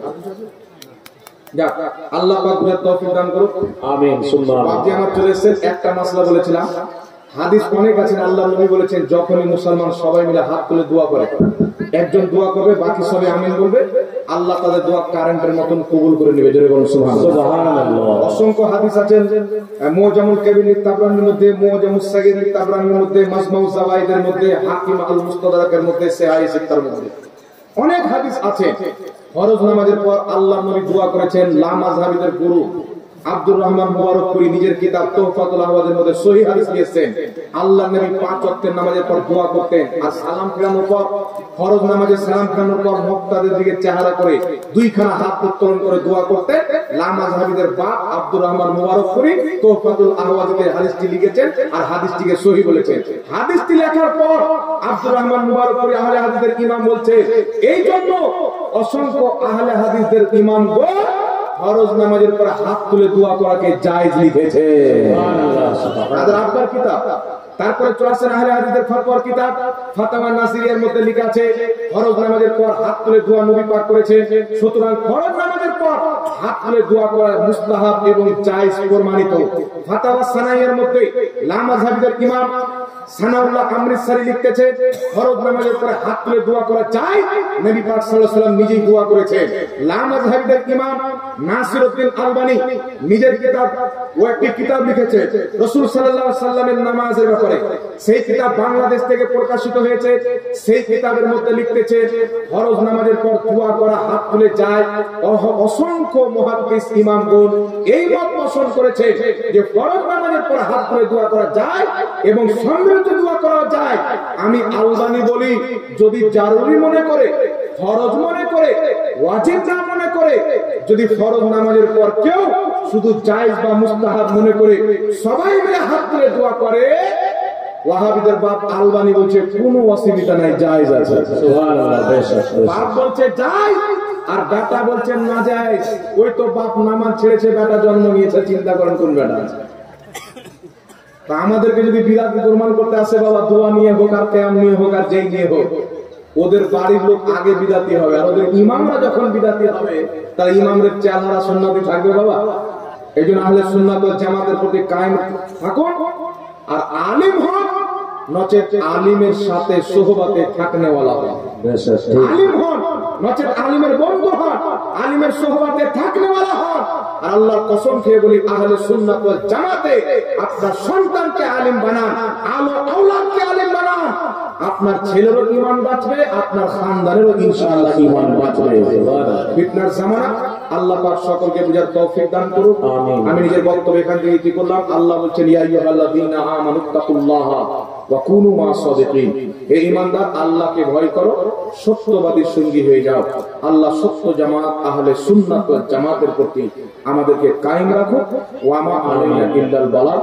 আসসালামু আলাইকুম ওয়া রাহমাতুল্লাহি ওয়া বারাকাতুহু।